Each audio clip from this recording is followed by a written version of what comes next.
Welcome back. Sorry about that. You couldn't hear us, but hopefully you can now, and everything's all Gucci. You didn't miss too much. We were explaining a little bit about what we're doing here today, playing some Apex Legends, doing good old-fashioned Apex Legends stuff, and raising money, most importantly, for special effect through Gameblast. Yeah, it's all good stuff here. We've got a goal of £500, right? That's the end of the goal. If you want to contribute, !donate in the chat. And yeah, any kind of contribution, it's all good. It's all for a good cause. To talk to us a little bit more about special effects and what they do, we have Paige. How are we doing, Paige, today? Doing very well. How are you doing? Yes, fantastic stuff. Thank you so much for joining us. First of all, I would just like you to, if you could give us a short intro about what it is that you do, your role in special effects, and what we're all here to raise money for today. Absolutely, yes. So I'm Paige. I am Special Effects Gaming Community Manager. Essentially, the long and short of that means that I run our social media channels, events like Gameblast, live streams. Basically, anytime that the conversation starts to get nerdy, I get brought in, which is excellent because I've been a nerd for many, many years. And yes, I run our fundraising event Gameblast, which is why we're here today, just bringing people from around the world together to help physically disabled folk continue to enjoy this hobby that we all love. That's fantastic, Paige. I just wanted to ask a question. We've got a sort of simple overview of special effects and what they do. Could you tell us, for you, what makes it so valuable and special? It's a very good question. For me, the work that Special Effect does is so valuable because it costs nothing, I think, for the people that we help. When you are disabled, things are proven to be much more expensive, like cost of living itself is much more expensive. And so when it comes to a choice between heating or food and entertainment, most folks are going to pick the things that they need to survive. So Special Effects being able to exist and help disabled gamers to keep having fun and enjoying their time for free is incredible. And we only get to do that because of, fundraisers, live streamers like yourself and events like Gameblast, because that is how the charity makes its money, and that then directly ends up going towards helping physically disabled folks to have fun, which I think it should be a right for everybody to both have enjoyment and to be able to survive. It doesn't sound great, does it, when you're choosing between survival and having fun? Yeah. I think that's really the summary from my perspective, at least, looking at the videos of what Special Effect does and how they've helped.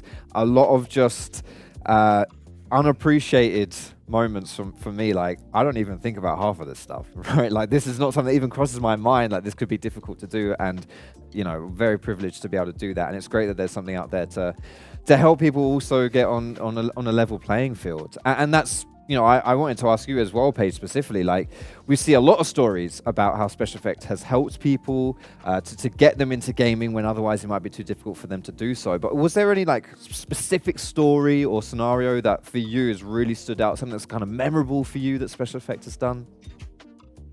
Yeah, I mean, we actually put out the story just this morning for Gameblast.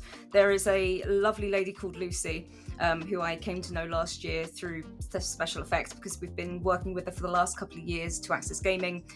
She has congenital muscular dystrophy, so she plays lying down, and then with sort of whatever movement she has, accessing different thumbsticks or switches, things like that, with her hands and feet. And then she's on a respirator as well, so then you can sometimes hear that when you're playing with her, sometimes not.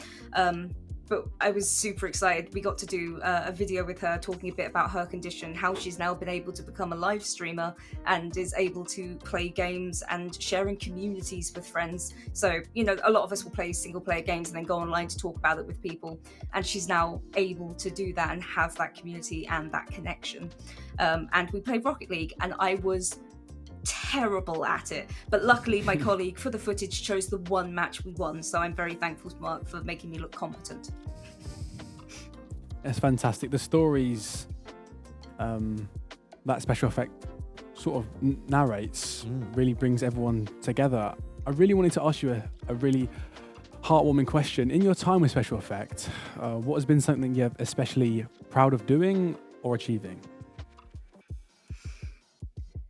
I think it's difficult because I think that pretty much everything we do I end up incredibly proud of, but with Special Effect, all the stories that we tell are ones that we have consent from the people who are in them to tell. So obviously there's lots of bits we can't tell, but there's so many stories and so many times we get contacted with just thank you for like letting me play games with my kids again, or me and my wife used to love gaming together and now we can again. That was one of my favorite ones. Is recently on our YouTube, where we helped a gentleman who wanted to play GTA with his wife, and now they get to, which is just, it's so heartwarming. I think it's the community aspect. So what I'm most proud of is just being able to bring good people together to have fun with each other, to enjoy their time, share skill, share silly, terrible Rocket League games, and just unite siblings, unite families, friends from all across the world. I was streaming with Warframe team last night and they're in Canada, and there would never have been a chance to do that if it wasn't for the ability to play online and meet other folks. So yeah, I think that's what I'm most proud of, bringing folks together. It's all good stuff for Special Effect, honestly. The more I hear about it, the more it's explained about it, it's so brilliant. Lastly, you said, I'm sorry to put you on blast a little bit here, Paige. You're not particularly good at Rocket League. That's not maybe where your talents lie. So go on then. If you were to enter Game Blast and you wanted to win it all, what game are you playing? What's your poison? If it needs to be a PvP thing, then probably Halo. Ooh, Probably Halo. love that. I'm still not brilliant at Halo, but there have been moments where I have been ridiculously good with a sniper. So I think if I had to try, I would give myself a good go with Halo. Nice. Anything left then? Any closing remarks you want to say to the teams before we get started in our tournament today? Best of luck, treat each other nicely, and just a massive thank you for you donating your time as well.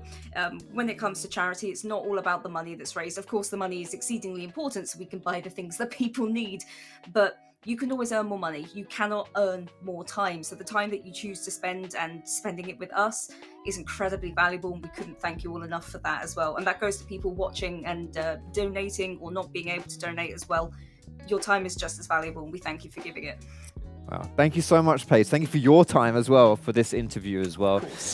Best of luck for everything else that you'll be getting involved in with Special Effect. And we hope that we can do our part to make a contribution and to improve what's going on over there, because it's all fantastic stuff. As a reminder as well, if you do want to contribute, if you want to donate a little bit of money, !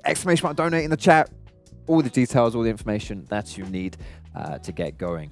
So before we get in with the games, which will be happening very shortly, let's take a quick peek forward of what we can be expecting to see. As a reminder, we've got Apex. We had some technical issues before, so if you missed out on some of the details, we've got 5 maps. Eliminations count as kills, counts points, in your overall rating, but so does your placement in the games. So yeah, 5 maps. We've got our first map coming up. Talk to me a little bit about what we're expecting map-wise, team-wise, who's getting involved, that kind of thing, Alice. Yeah, for sure. The first map, Broken Moon. It hasn't been in the map pool on a competitive side, so maybe some of the top teams that have played at a higher level might struggle a bit to find their way around. So that gives maybe a playing, equal playing field for the casual players. When you take a look at the map, there's a lot of POIs. A lot of the teams have selected POIs that they are going to land at. The ones that I am looking at, this just in, breaking news, another 20 quid towards our donation goal. Excellent stuff. I think that rounds us off at a tidy 100, if I'm not correct. We've hit the 3-digit mark, so that's beautiful stuff. Thank you so much already. Excellent, fantastic. Our goal is £500 as a reminder, and again, ~ donate if you want to do that. Sorry to cut already you a off. fifth there. That's brilliant. No problem. It's all good. So lots of different POIs. Definitely. And who do you think is going to be, like, team-wise, what you're keeping your eyes on, and where are we going to be looking at it? I think because of the way the map's set out, there's only a certain amount of good POIs that people can really land at. Resolve, I'm not surprised by it, have taken Terraformer, one of the best POIs in the game. Katana around Core, which is sort of really simple to rotate out depending on where the zone is, but it's quite difficult if it's towards the bottom side of the map because Core's placed towards the top left. And Divide has been chosen by DSQ. There's a lot of loot to gain, and it's quite easy to rotate because of the zip lines around the map. Easy transportation, but you do have to be careful of a lot of the teams are below. like Fnatic Casuals and Oxford University. Yeah, as a reminder, we've got 20 teams in this tournament as well. A lot of teams. So, yeah, a lot of teams, a lot of players, and a lot of action will be happening today. Even the likes, we've got Fnatic staff are going to be joining us for some games too. As you mentioned with DSQ, that's a homegrown team. That's here at the College of Esports. Their owner is a student here, so that's really cool to see them competing, and we wish them the best, or do we not wish them the best? I don't know how we're feeling about Youssef. Do we like? Is he cool? Yeah, he's all right. He's all right. Okay, cool. Yeah, we'll wish him some good luck. But yeah, no, I'm thinking. So you mentioned Resolve, right? And it seems like would you say they're favourites coming into our first map, or who else are you looking at? Well, they're definitely, I think, overall favourites, but Okay. maybe I'm a little bit biased. I don't really want to pick them because maybe they're just too far over there. I kind of want to pick something that I feel like might do the best, like the likes of CSL Enigmas, a really aggressive student champs team that have been playing extremely well week in, week out. Cool. So aside from the Enigmas as well, we've got a lot of teams to talk about. I think personally from... Oh, I missed it. We have a donation as well. Freddie, thank you for your 10 quid, mate. Much love. Appreciate that. Missed it, but cool. Very, very appreciated. Exclamation mark donate in the chat again if you want to get contribute. It's great. We haven't even played that first map and you guys are already killing it. Thank you so much. It's really appreciated.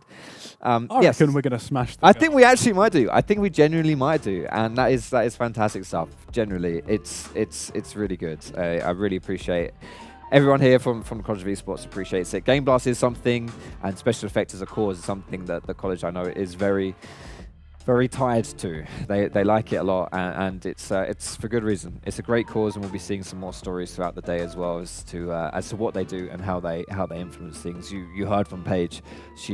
She summarized it perfectly, like connecting people in ways that they otherwise wouldn't be able to be connected in something that we take for granted, or a lot of people would take for granted, just the ability to log on, play some games and have some fun. So all good stuff. Thank you again for everyone that's contributing. Talking a bit about the teams again before we hop into the first game, which will be happening shortly. For me, I want to give a shout out to there is a team in here that has all of the studio, which you can't really see. You can see the cliffs and stuff behind us, but there is a studio here that we're going from here. Storm have set it all up, and it's great stuff. And Carl, who's the main man that works here as well, that's his company. So thank you so much, Storm, for the help that you've done, and good luck in today's games too. Talk to me though, Palmer. We've got lots of other teams. Rattle some off for me. Who are you looking at? Tell me something cool. Well, you've already said who you're looking at, so it's all up in the air, to be honest. I don't really know who I can really decide, not after seeing them play just yet. Broken Moon is a very awkward map. Nobody really wants to see it, unfortunately. So tell me a bit about it. It's not a new map, but it's a map that doesn't get picked in the pro circuit, right? Yeah, because the pro circuit is normally revolving around two maps, World's Edge and Storm Point. Okay. My favorite two maps. Everybody loves Storm Point, and some people like World's Edge. It's very nostalgic. It has been the map since the birth of Apex. It's been the map that everybody wants to go to, but the changes have sort of made everyone turn their nose up just a little bit. This map in particular is very different to all those maps. It's the rotations are extremely versatile. You have so much zip line to take around the map. You can just travel all the way around, sort of in a big circle, travel through different nooks of the mountain range, but that's where teams can get caught out. If you find yourself in between two teams and you're kind of stuck in between a middle, it's not really much you can do. Yeah, it can be tough stuff. We're going to get into our first game shortly. As a reminder for everyone at home, we are raising money for Special Effect. We heard from Paige just recently. She mentioned all the great stuff that Special Effect do, and you can see like there's a lot of impact that in ways that would we otherwise be unappreciated, things that the less abled gamers would simply be missing out if it weren't for Special Effects and the efforts that they go through. Like you can see just how much good stuff is put together, all these bespoke gaming setups for people who are physically disabled and just gamers at a disadvantage. Otherwise, as I said, they would not be able to experience the fun of gaming, and that's just not cool. It's not cool, Palmer, and we want to raise money to help change that. Special effect being the way to go for that. For you, Palmer, from your perspective here, talking to Paige as well, and from what we've seen, is there anything that kind of stands out for you with special effect that you're perhaps didn't really before you got involved with Gameblast, that you think has come to the forefront for you, and to why you think this is a good cause to raise for? Yeah, I think a lot of people at home that do play games or take their well-being and physical health for granted when there's... It's quite difficult to really understand how and what they have to go through. Thank you so much, Dan, for £25. Nice. We're going to smash that goal. We are, honestly. That £500, we might have to up it. We're getting there already. What's our total like? If I can get a quick cheeky... 155 big ones We're already. Gone into game one. Yeah, we're not even down for a first game. Thank you so much, everyone who's contributing and donating their money across. As Paige said, it's not just your money, it's your time as well. I see there as well, Dom Sacco, good old Dom, big Dom with 10 quid, special effect. Thank you, Dom. 30 quid from Audrey as well. Wow, we're really rolling it through here. That's almost 200 quid already. Keep it going. We might as well just keep reading. Genuinely, we're not even into game number one, and we're nearly at £200. It's fantastic. It's insane. It's really, really good. And yeah, if you can contribute, ! donate in chat, all the info that you'll need there.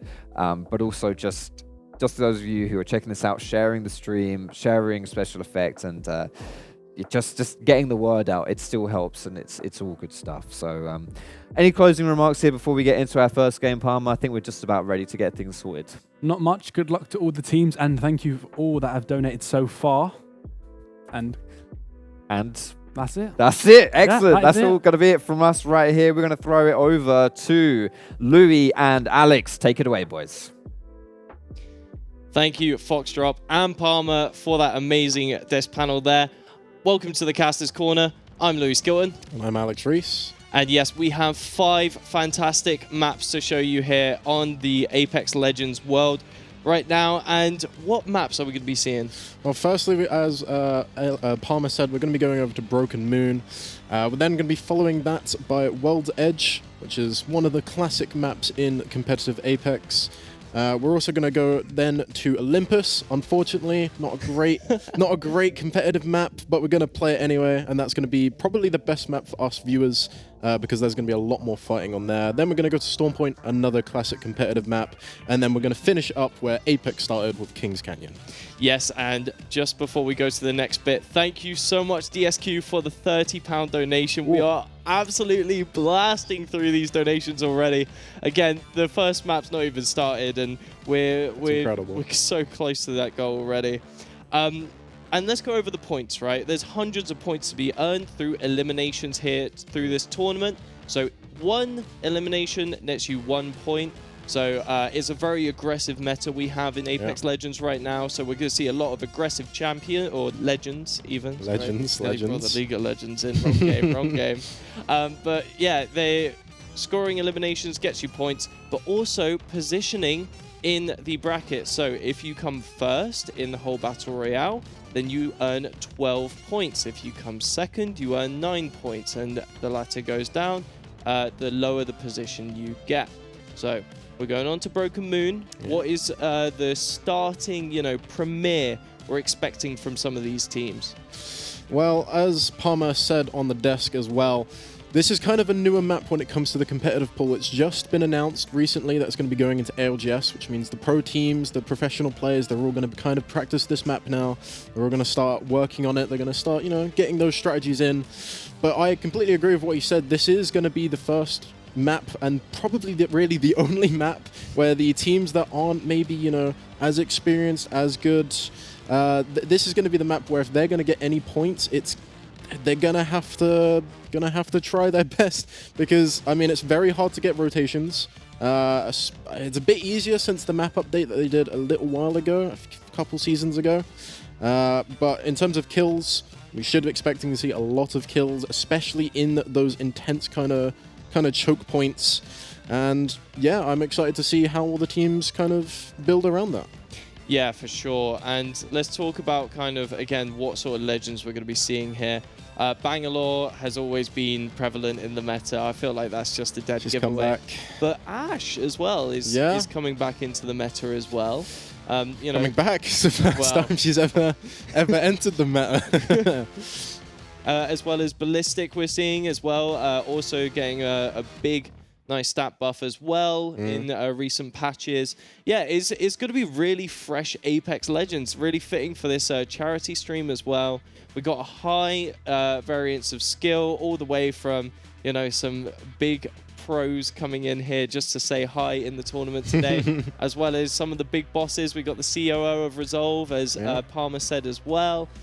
We've got students at College of Esports. We got student champs players. We got pretty much all sorts from all corners of the esports industry here today. So it's really exciting. I'm curious where some of these dark horses will be entering here on the map today. Yeah, I'm really excited to see it as well. Like you said, we have teams from all different parts of esports, all different games as well. We have some people coming from various different games, not just Apex Legends. Yep. So it'd be kind of interesting to see if they can relate those kind of skills from their other games into, you know, the mess that is Apex Legends. So I forgot what I was going to say. I'm expecting to see, you know, I really do hope that we do see some, you know, like you said, dark horse kind of teams come through, you know, prove us wrong, you know. Yeah. Prove us wrong. Who really is that Apex champion? And that's mainly what I'm excited for. All of these fights that we're going to be seeing, all of these rotations, every map is very different in how they rotate. And we're also going in. We're going to see Legend Select as well. As we can see, as you said, we're going to be seeing a lot of different Ashes. We're going to see some lifelines in there. Even see a Valkyrie amongst the mist. Not Valkyrie. Vantage, a character that I really didn't expect to see today. So it's nice to see them, but we're seeing the common legends, you know, the Bangalore Fuse, Ashe, like you said. So I'm really excited to see how these teams play. For sure, we're actually dropping for our first map of the day. I hope you're ready, chat. We're £255 in on the first map of the Gameblast25 Apex Legends tournament. And here we see, look into the skies. And we're going to see where that zone is going to start pulling, as well as seeing where all of our teams are going to land.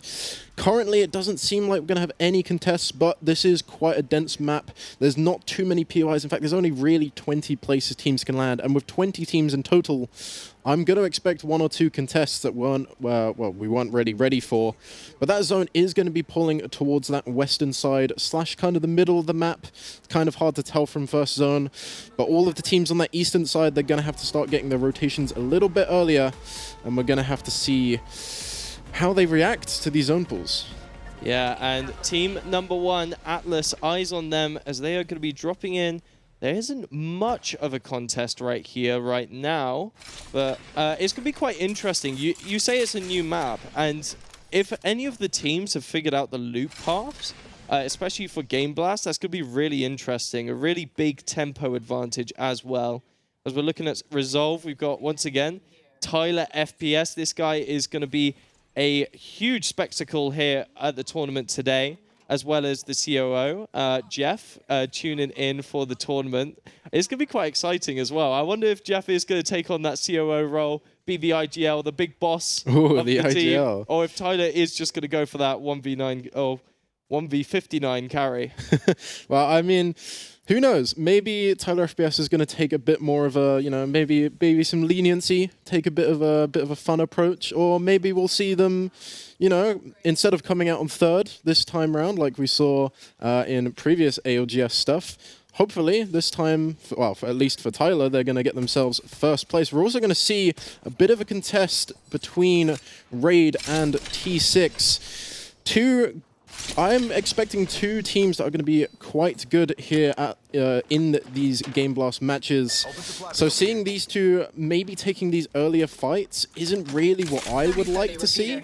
I would prefer those 2 teams to kind of be split up and then come together when it comes to those final matches. But it seems like that skirmish is going to be done and over before we can even start talking about fighting. Yeah, I mean, they're going to disengage, go for a safe early start. Again, this is map 1, right?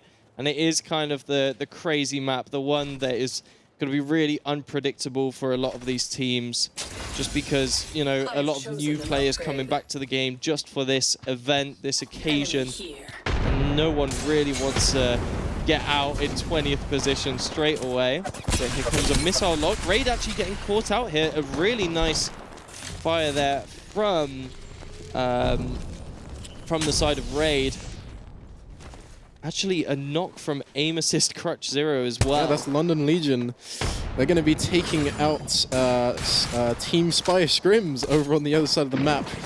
But for now, we still have this fight between T6 and Raid. Both teams just kind of in the skirmish position, not really able to fight each other. The Catalyst Wall is going to come out, give them a bit of a rotation back towards the buildings, get themselves a good position. Unfortunately, Spire Scrims, my team that I love most, are going to be going down first place to the London Legion. Oh, big catch out here. Survey Beacon Massive. and Jersey going down so early in the match as well against Raid. They've breached down the doors, and I think there's only one man left standing. It's going to be Guardian. Kind of looking to go for this double P20 2020. 2020, the 2020. The 2020.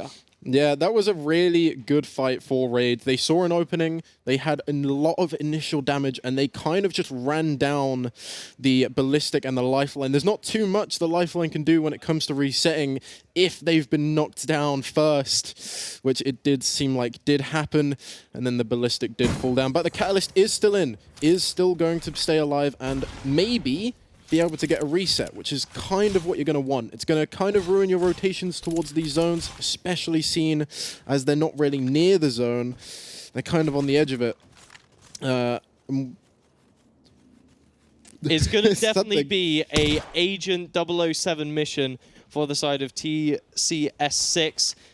You know, that's my hometown, actually, I'm talking about right there. So I'm going to be rooting for this last man band Guardian, trying to get, maybe respawn the teammates in, just supporting the home roots.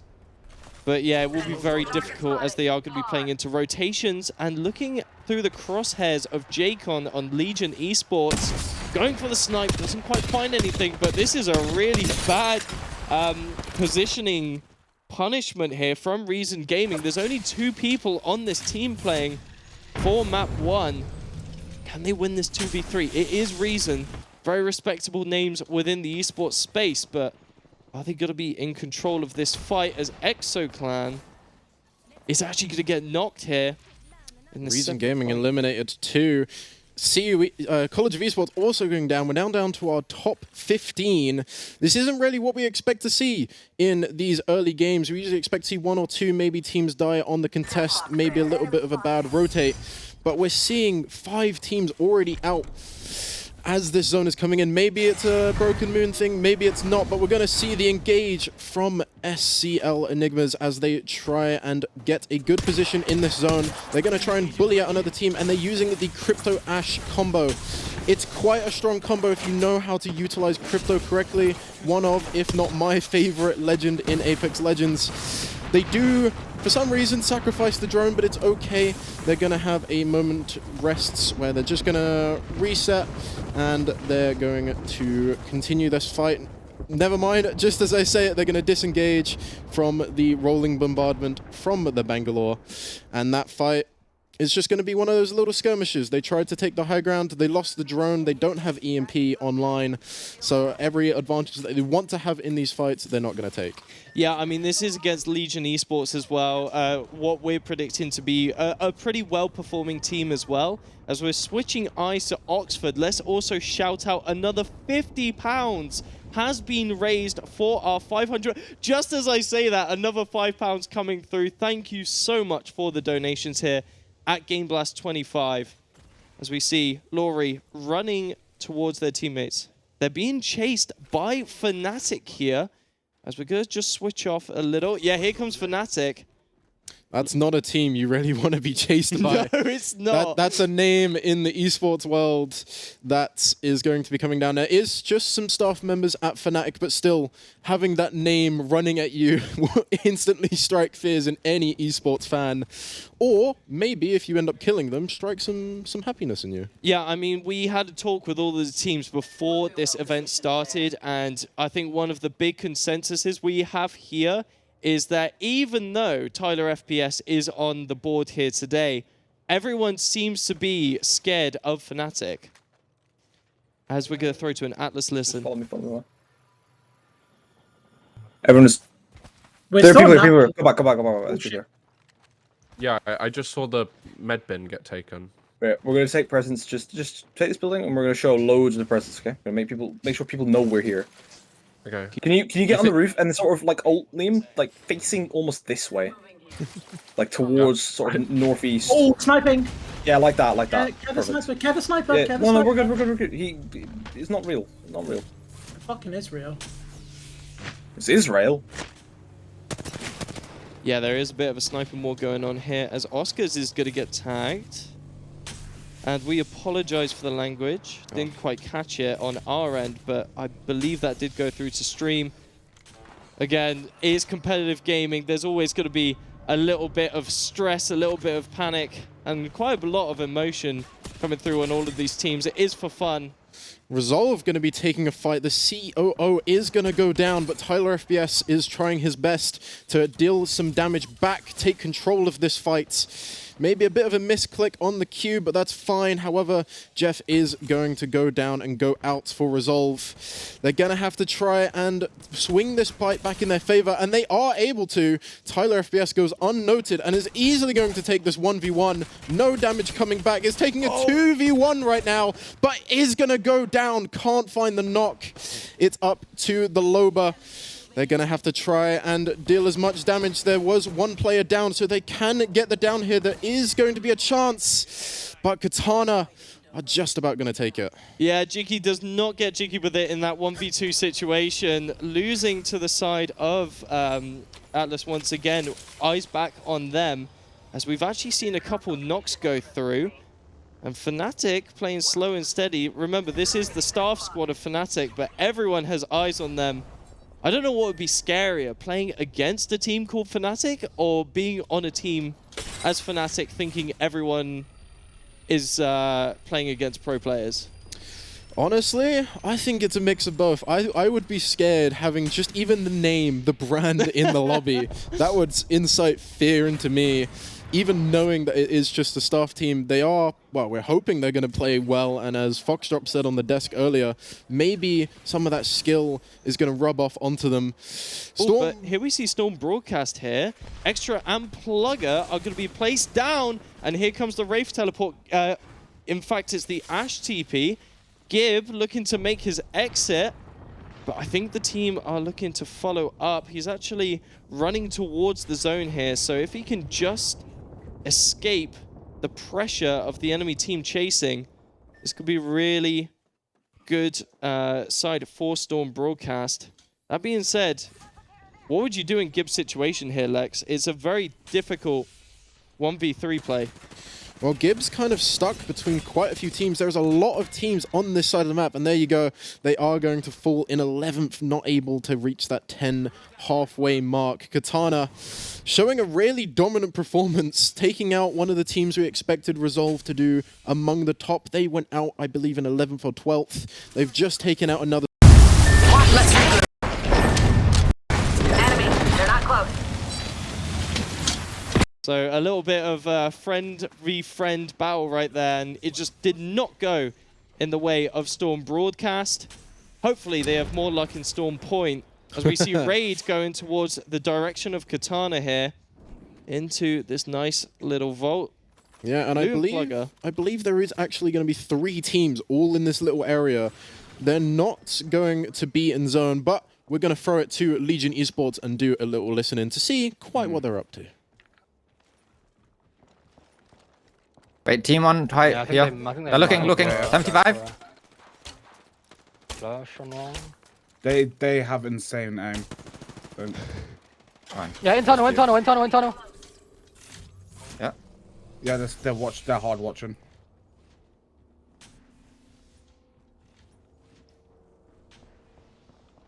You have to rotate in. Do you have nades for it? Yeah. I have no nades.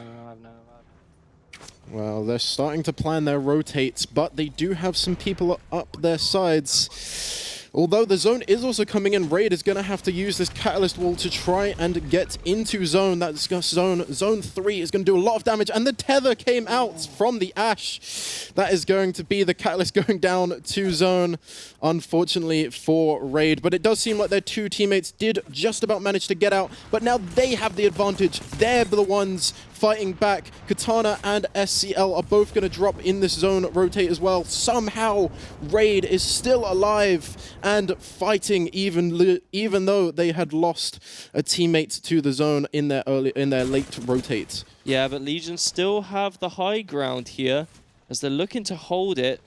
Couple shields being popped here from Devil.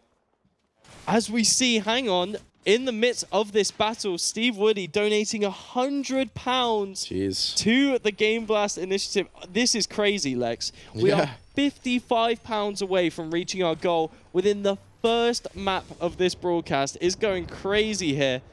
I want to set a little challenge. I want to see if we can reach that 500 goal before this map ends. Do you think we can do it? I think we actually can. I think we can, especially with how quick it's gone so far.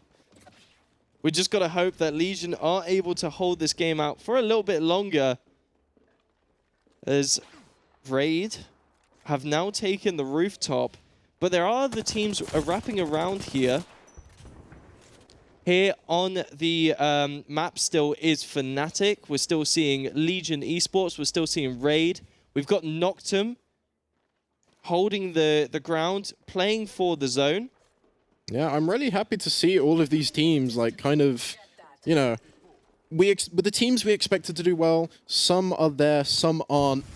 But we talk about how how well they're playing. We're going to throw it to a Raid listening to see kind of what we expect from one of our top teams. Ben, I have me back. We have no team. Yeah, just evac, just evac. We have to just rip it. Just rip it instantly. Yeah, we did. No, I survive. I survive. Just live. Just play your life. Just play your life. Play for top 3. Yeah. Okay, I'm going back up for stones. Is this my team? Really rough situation here for Raid. Shield battery going through, but the fire is being rained onto Devil once again. Is he able to escape Death's door? Or is he going to be placed into the pits of hell as every team seems to be gunning down? And there goes Raid with 5 squads left. We're now onto the eyes of Legion Esports, who have once again taken back the high ground and gets a pick onto Noctum Esports. Noctum Jack going to be the one falling as well. Another CEO, if I'm quite right. And yeah, this is really nice performance from Legion Esports. Currently placing 3rd here so far. And yeah, I mean, we're down to our top 4 teams. We still have Fnatic, we still have Legion, then we have, I believe we have NSE still as well, but I think they're down to 2. So we have some names still in here, some teams that we kind of expected, like London Legion, but even like Fnatic, I said earlier about how they are a scary name to go against, even if it is just their staff team.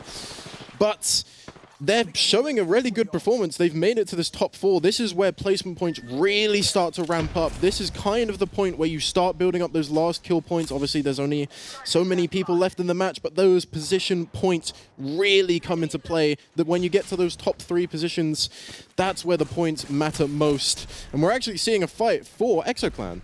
Yeah, ExoClan looking down to the last man. Main on Twitch, going to be the last one to fall. And now we have NSE. 3 squads remaining, and NSE is still on the board, beating its rivals Newell, who are also in the tournament right now. Being knocked out on the first map. What is Miloshki able to do here? Geordie is actually going to be knocked out, so it's a 2-man band right now. And they're going to have to take on the likes of Fnatic and our reigning champions from last year, London Legion. This is going to be an interesting match. Such a good start as well from London Legion. You know, if we go over their profiles, everything they've said they've prepared, they've essentially made sure they are equipped for this tournament. Again, it's all for fun and games, but they want to definitely go out with a good fight in hand. As we see Fnatic looking to take cover behind these rocks. Ultimates are up, especially on the Ashe. We have the engage tool if needed, but the shield is going to be really advantageous here for the side of Legion Esports, holding strong in unity. And here's the thing. All three of our teams, they're all in good positions for now, but that zone is going to close in just over 40 seconds. That's where we're going to see all of these teams come in. And if I'm honest, right now, I don't think any team really has a better position. Maybe Fnatic can play that wall you can see on the side, but that zone is going right in the middle of all three of these teams. Obviously, London Legion are going to be on that high ground. A little bit of a trade of snares there for the Ashes. Ooh, but an amazing headshot. That's going to rinse some materials out from Fnatic for now. Don't forget about NSC though. I think both these teams aren't quite sure where NSC are. NSC could be anywhere right now. They could be sneaking around on Fnatic for all Fnatic know. But they're so focused on Legion Esports,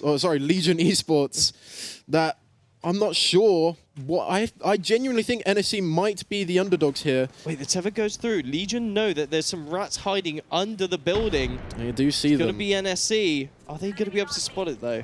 Nice glass rooftop dome, going to be able to see below, but NSC, they are in a 2v3v3 situation, but they're trying to use the grenades in the skies, get some sky nades in. If they do manage to hit one of those, that is going to basically eliminate at least one of the players from London Legion Esports.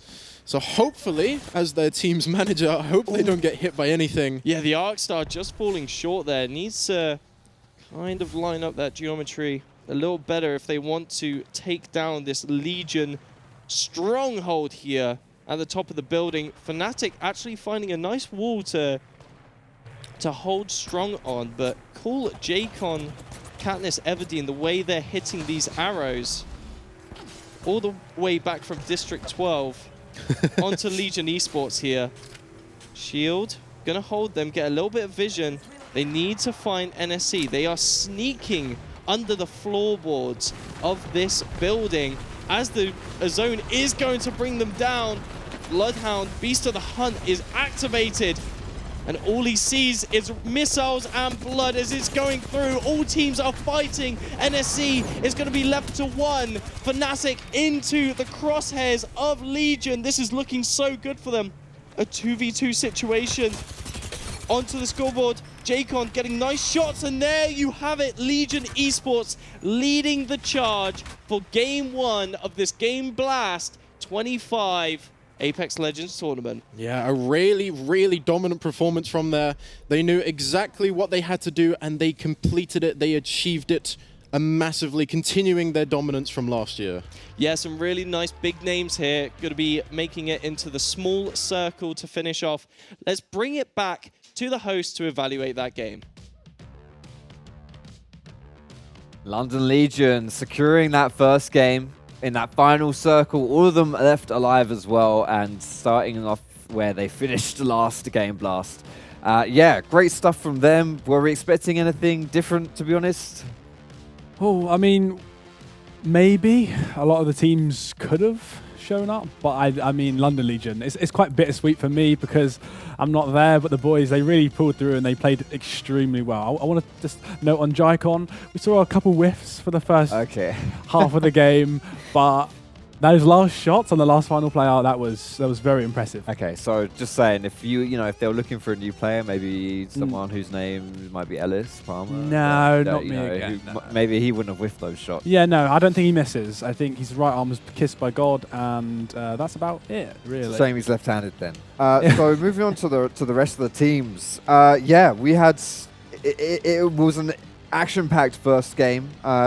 Surprisingly for me, I would say Resolve. Right, we kind of hyped them up, built them up to be a bit of a team that we were keeping our eyes on, but went down pretty early in that one. Might have been a bit of a caster's curse. We did talk about them just a tad bit too much. I mean, yes, it's for charity, and yes, it's for the greater good and the better of the cause, but it was quite disappointing that they went down so early. But if we look at the scoreboard, Yeah, where are they? They're 5th place though, to be fair. That's not. They went down early, but they must have got a fair amount of kill points there. That seems like a high amount of kills. Of kills. 44 kills from Legion Esports. Yeah, I don't think that is right. Anyway, I'm not sure. Don't look at that. I think there may be something a little bit scuffed about that. We'll try and figure that one out for you and tweak it just a little. Get it all sorted. We do know for certain though that London Legion won. That was what we can say for sure. And Jed, towards that final circle, we still had, I think NSC was fine towards it, Fnatic as well. To be honest, 2 teams that weren't really in my crosshairs for people to be watching for. Obviously, Fnatic's a big name, and that's fair enough. But it is Fnatic's staff that is playing, and not an official Fnatic team. But you can see here in this final circle, Alice, walk me through what happened here. I mean, the 2 teams on the low ground kind of got caught out by the Newcastle War of Jicon. He takes a insta armor swap and quickly just holds down left click, hit fire with the Volt SMG onto the last player, and Sulfur picks up the kill. It's very, very impressive zone. I mean, they've played it before. It's sort of their bread and butter. Keeping that high ground for the last circle is kind of what made them win that. It was a bit sloppy when they jumped down, but it can be improved upon. However, there was only 2 players from Fnatic and NSC. Yeah. So overall, Fnatic and NSC sort of had to take the fight to secure their 2nd or 3rd place, because you just knew London Legion were going to come out on top. Yeah. Bit of a tough situation there, and the 3 members strong beating out the 2 members strong in that one there. As mentioned, we are raising money for special effects here at Game Blast with this stream. We've already got 450 odd pounds to our 500 total, which is insane. If you want to learn a little bit more about what special effect does, here is Bethany with how it's helped her.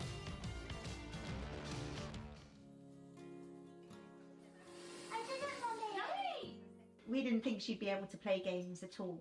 So when we had that first phone call, it was unbelievable. We were able to chat through what Bethany's movements are like, what kinds of games that she might want to play, and then from there we were able to learn an initial setup which included a big chunky joystick and 4 large buttons on a lap tray, just exactly where she needed them so she could just focus on playing. She then realised that there was so many things that she could do rather than what she couldn't do. And over the years, we've been able to add to the setup, tweaking it as she develops as a gamer. That's what we've loved so much about the charity. It's coming from the person that needs its perspective all the time. She's getting to play games like any other child, and it's priceless, absolutely priceless. Fantastic stuff there. It's amazing what special effect does to help people out. And with events like this one, with Game Blast and special effects, raising money for it's a fantastic stuff. ! Donate if you want to contribute yourself. And I believe, I've been told that we've actually reached our goal. We played 1 game out of 5 and we're at the £500 mark. Steve Wood coming in huge there, London Legion. Doing him proud in that first match as well. So thank you so much everyone that has contributed, everyone that's donated, and people just sharing the stream, spending your time here as well. Even if you're not contributing financially, we still appreciate you and your time. It's all good stuff. So thank you so much for that. Palmer, yes, talk to me a little bit here. We'll be hopping into the 2nd map shortly. There's no rest for the wicked on this one right here. Not a lot of turnaround to recoup and to recover from the first map. What are we looking to change out of this one? Obviously, we're swapping locations here. Will that play a part into it? I definitely think it might play some sort of part. The last game, it can't really be improved upon because we're going to change map. So Broken Moon is now gone. That's in the past. We're going on to World's Edge, and this is more of a comfortable map for a lot of players. I imagine everyone on each team knows this map like the back of their hand. It has been here since the beginning, and it's sort of the founding map that really brings everyone together. That's why it's so nostalgic. If you take a look at the POIs, we have Countdown, one of the best POIs, and that's already been claimed by Noctum's content creators.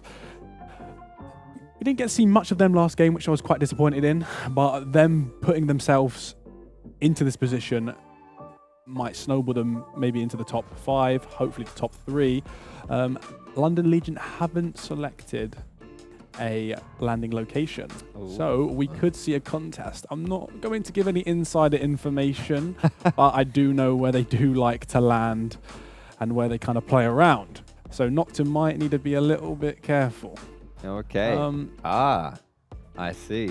Moving around to the bottom of the map, we have College of Esports students around launch site and Newell towards the dome. They're quite empty pieces of area, and it's quite hard to rotate in if the map ring pulls around to the top.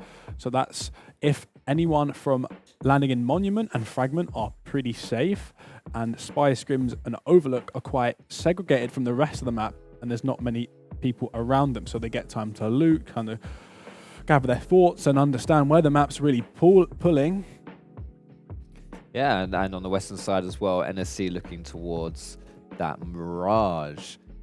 Yeah, so from game 1, we saw already quite a lot of action and lots of beautiful stuff. We'll take a cheeky look here. Here are the results. 11 kills. 11 kills for Legion. But to be honest, there's a higher amount of kills there for a lot of squads. Looking down at it, NSC, they got 9. Raid with 8 kills as well. Resolve, even though we said they went out relatively early, they were still able to pick up 6 kills to their name. Hopefully, for a team like Resolve, they've already got the bloodthirsty elements there. If they can just survive a little longer to get some points for the placement there, then that would be much better as well. 6 kills and ending up 13th is very, very impressive. It shows that this is how much they want to show and how much they kind of want to win this. The competitive side is really showing through. 6 eliminations just to start off the game. If they just survived, like you said, a little bit longer, maybe it could have been up towards 20, London Legion with 11 is a strong amount. It kind of sets them. That's 11 points already to the board, plus they came first. So that's a pretty hefty sum, if you ask me. Yeah, they're going to be pretty happy about that one. You said it was impressive for Resolve. I mean, they came in 13th, so I mean, I'm gonna temper that a little bit there. That feels kind of copium, if you ask me. But it's a foundation. It's a foundation for what we might see them do here in map number 2, which we will be hopping into very shortly. Fingers crossed. But yeah, no, we've got a lot of things to look forward to coming into the second game here, and the expectations. I think it's with NSC and Fnatic really impressing in rounding out that top 3 alongside London Legion. It's again for me that's got to be the team that we're looking at, and Raid as well, who are able to pick up quite a few kills. I'm being told as well that our goal of £500, which we smashed already in one game. We're upping it. Because we've seen what you guys can do. Let's see if we can reach 1K. Can we reach £1,000? We've got a few more games to play, so as close as we can get to that will be good. And it's for a fantastic cause as well, as you've seen. So it would be really cool if we can manage to do that. So that's the new goal. We're doubling it now from 500 to 1K. If you can contribute, !donate in the chat. All good stuff there. And yes, like I said, lots more games to go. Starting here with game number 2. We've already kind of broken down a little bit about where the teams will be dropping and some expectations for this game. But talk to me a little bit about the meta in general for Apex, because we heard the boys in the cast today saying it's quite an aggressive meta. Are you agreeing with that sentiment, and do you think that's something that might influence this second map? Yeah, we saw last game that a lot of teams were going for more of a assault meta, very heavy towards an attacking composition, very aggressive when it comes to ultimate and utility. But a map like World's Edge is a lot of buildings, and the way the map sort of works, you can take a lot of space in sort of bigger areas. If you take a look at Monument and Fragment that Fnatic and Middlesbrough are landing, if the ring sort of lands on you and you can work it out and read the map, the ring, it's quite difficult to do now since the update and changes. If you are smart enough to do, you could take maybe a Watson to solidify your position, maybe a Caustic. It's not optimal, because if you have to run into a middle of the map, maybe like a landslide, and it's so open, you're going to need that Newcastle like we did see last game, when that wall can just be placed instantly, and then you have your deployable that can be broken, yes, but it covers so much damage. Yeah, and it looks as though for this map, like we're gonna see a pretty busy like northern side, center side, which is somewhat to be expected here on World's Edge. How long are you thinking it's going to take before we get our first couple of eliminations here? Because obviously, if you're all dropping in the same spot, then sparks can fly, and we saw it in the first map. You know, it didn't take too long before our teams started beating down on each other. I agree. If you take a look towards staging, where Atlas are landing and Mirage Voyage, a big flying boat in the sky where NSE will be landing too. Noctum have to be very, very careful of how they're rotating. If they're in the ring, Mirage is sort of a high loot area. I'm quite surprised not a lot of people are really landing there. Staging will probably rotate upwards if the ring is pulling towards. But I think the first couple kills we will see, depending on how aggressive they're feeling, is Middlesbrough and Fnatic. Yeah, Fnatic, you know, they were one of those teams that made it into the top 3 in the first map, so expectations from them are honestly pretty high now coming into the second one as well. And again, with Resolve, like, they didn't finish particularly highly because they dropped out pretty early on, but they did pick up a lot of kills. And that's kind of the team that I would just want to put a bit of a microscope on right here, because a team like that, you know, if you get a lot of kills, but you get knocked out early, you're not going to acquire a huge amount of points, right? For a reminder of the way the pointing system works, if you come in first place, you get 12 points, second place is 9, and it works its way down, right? So if you can end up finishing it in like the top echelon of teams, if you can last a decent amount of time, it's the equivalent of getting quite a high amount of kills, right? And so it's not enough for Resolve just to find those kills. Do you expect, you know, is this a team that you think has the kind of macro skill, the macro capabilities to last a long amount of time? You know, are the kills that they were able to get, is that a sign of their skill, or are they just pure aggression without maybe too much aggression that will come back to bite them? What are you thinking which way they're going to land this time around?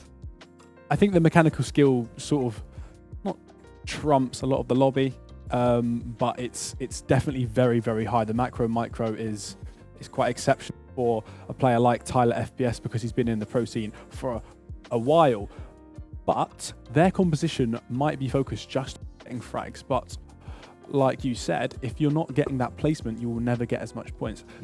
Placement will always be the most important thing, because you could end the game with 2 kills and have 12 points from being first or 9 points from being second and still be above the team that maybe picked the 11 kills and died very, very early on. Very true, and we'll have to see how that one plays out as we go on to our second map now, boys. Take it away. Thank you once again. And before we start with anything, right, I think we need to kind of get our eyes on what the real goal here is. We're here for special effects. We're here raising money for charity, for a really good cause, and a really good opportunity has come. So we're currently at 117 viewers. There is a promise that if we reach 500 viewers, £500 will go towards the special effect charity. So, with that in mind, guys, you don't even need to pay money. Please just bring people into the stream, get people viewing for this Apex tournament for a really good cause, and we could be putting £500 towards charity. So, come on, guys, get to it. Retweet, share, send it in Discord DMs, however you need to do it. Let's raise some money for a really good cause. Now, Game 2, World's Edge. Game 2, World's Edge. This is the classic competitive map, as I said a bit earlier. This is the map where if any of the pro teams or, you know, the kind of pro players, this is their home field, they're going to know this map better than the back of their hands. We're going to see what legends we're going to see. I'm going to kind of predict we're going to see the same kind of legends from all of the teams. And yeah, we're seeing the Ashes, we're seeing the Lifelines, we're seeing a Caustic. Not a massive fan of Caustic, but maybe they'll prove me wrong. It is Storm Broadcast. They had quite an above average match last map. We're going to take a quick restart. So while we're restarting, I guess we can talk about a little bit more about World's Edge? Yeah, I mean, we have a gentleman's agreement currently happening between all the teams as well. This happens a lot in ALGS, etc. And at the moment, we're not really seeing a gentleman's agreement or anyone claiming Harvester. And Harvester, I would say, is quite a central point of the map. You know, a lot of rotations, a lot of battles happen here, and no one's taking it. This almost seems a little too suspicious. It is a little bit suspicious. Now, on our kind of our little map where we can, little cheat sheet, see where the team's wanting to land. There is only 17 teams that have actually picked where they'd like to go. So we might still see a team land there. London Legion Esports, the team that won last match, is one of the 3 teams that haven't picked where they want to go. So they might try and do a little sneaky contest on someone. Last year, their POI was Countdown. It was their map. This year, they're kind of moving over to more towards Monument. A little bit better of a loot pool since the changes of last year. But who knows where they're really going to go, and who knows if any teams will land where they're claiming, because at the end of the day, it is a gentleman's agreement. There is no rules that you have to go there. We also just saw, with the special effect logo, someone donating £5 towards the charity. Thank you so much once again for these donations. Another £5 towards a £1,000 goal. Yeah. I mean, we're only on the second map, Lex. We're only on the second map, and we're halfway. It's really impressive that the esports community, we can all come together. We can all do such amazing things for special causes, and this is one of the best opportunities for even like people. As earlier as we said, time is just as valuable as money, and as you also said, if we reach 500 concurrent viewers, a £500 donation will be coming through. So if you do start sharing the stream and you share with your friends and family, even if they just watch it in the background, that view could equal a massive amount of donation. Yeah, you may not have money, but you do have Twitter, so there's still ways you can help for this cause here today, for the Apex Legends tournament, hosted by College of Esports. Make sure you are tuning in and getting other people involved for this World's Edge Game 2. And, you know, are we going to be seeing very similar characters here spawning onto the map, would you say? The Bangalore, the Ash? Yeah, before the reset, we did see, you know, all of those legends come through. We did see mainly Ash again. Like I said, we saw a Caustic. It might work. It might not. Not the greatest legend, but if you do manage to hold down a building, will be very strong at holding that building. But we do know from last map there was a Crypto, so if we see that again, that would completely counter that Caustic. I mean, I'm excited for Caustic Game 5, because that'll be... Game 5 Caustic. Game 3 even. On the Olympus. No, Game 5, sorry. Kings Canyon. Kings Canyon. There we go. Memory's faulting. But yeah, I feel like we could be seeing some saucy Caustic gameplay that we'll have to tune in for later on into this tournament. But yeah, we're going on to World's Edge. We have the GAs. We haven't seen a Harvester pick. You know, we've seen 2 teams actually picking nearby onto Survey and Epicenter. I think that's going to be a pretty interesting engagement. But otherwise, yeah, there are 3 teams that haven't claimed on the gentleman's agreement. They're being a bit sneaky. Yeah, very, very sneaky here for sure. Where do you think this zone is going to be gravitating towards? Oof. I mean, last year there was, I don't know why, but last year we just always saw southern zone pools. Whenever I casted, whenever you casted, it was always southern zone pools on World's Edge. Looking at where all the teams are kind of dropping, seeing that Harvester and Tree and even Landslide aren't being, or currently aren't being landed at from what we can see on the Gentleman's Agreement map, as I'm going to call it from now on. Just from looking at that, there's going to be a lot of kind of more northern teams, more teams towards that northern side. So I'd probably, I mean, I personally would like to see a more northern side pool. One, because, like I said, last year it was just always southern pools. But also just because that means more teams will be able to rotate in, which means we're going to have much more intense end games. Last time we saw 3 teams in that end game. This time, with, you know, everyone now kind of getting a gist of the lobby, I think we're going to see more teams in that end zone.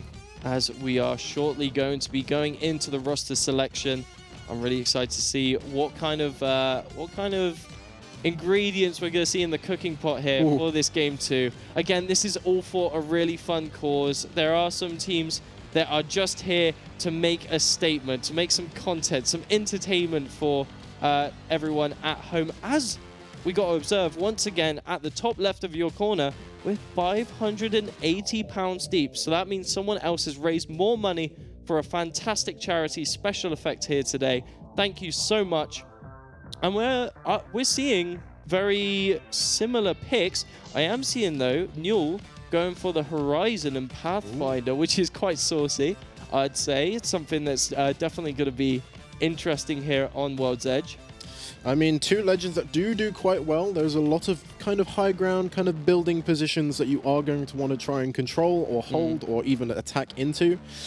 Now, the only issue with this is Ashe is really, really good at countering legends from taking buildings over from them. She's kind of this assault dominance force. She can easily push into people, easily take down people's positions.